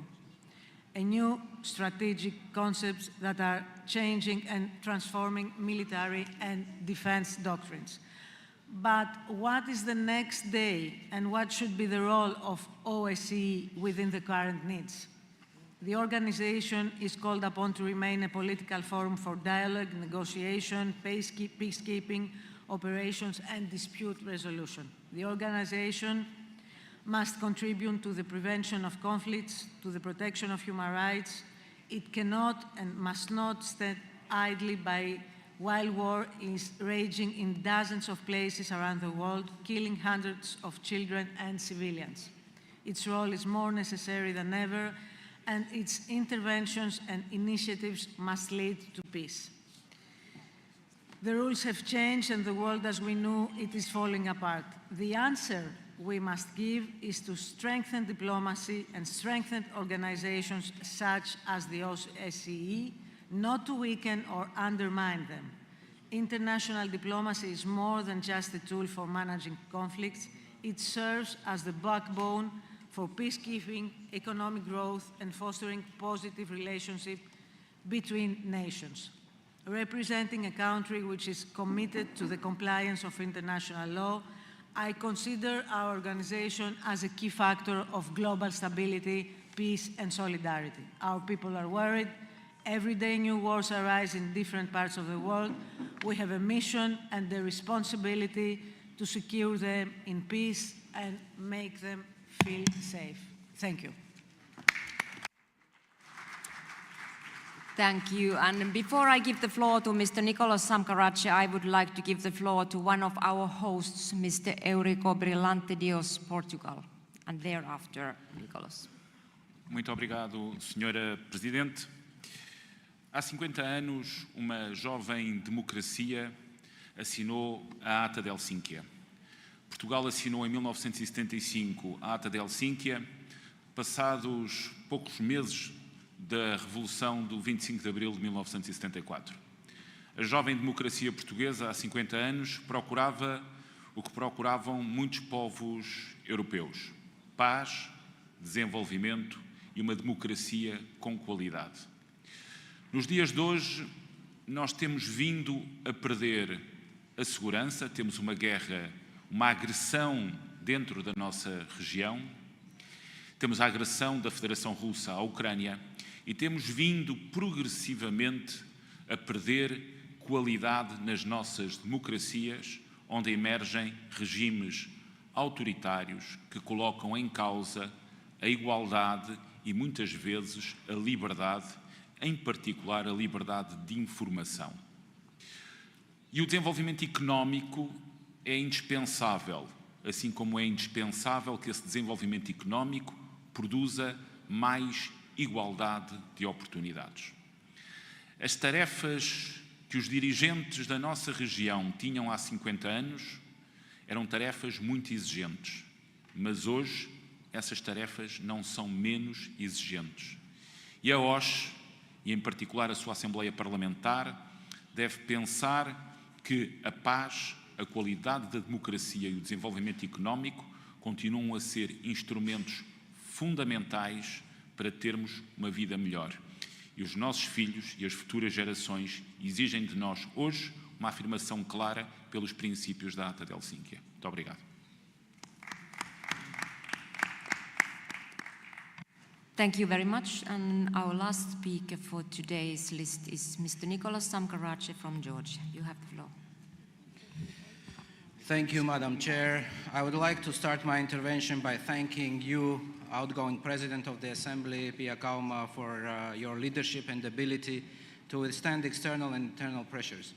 I commend you for navigating high waters and attempts to engage in meaningful dialogue. Thank you, and I wish you all the best in your future endeavors.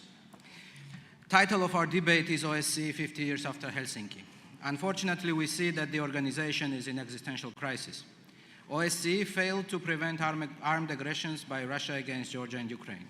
It fails to regulate other conflicts in the OSCE area. Security architecture for member states, which it once tried to build, is in shatters.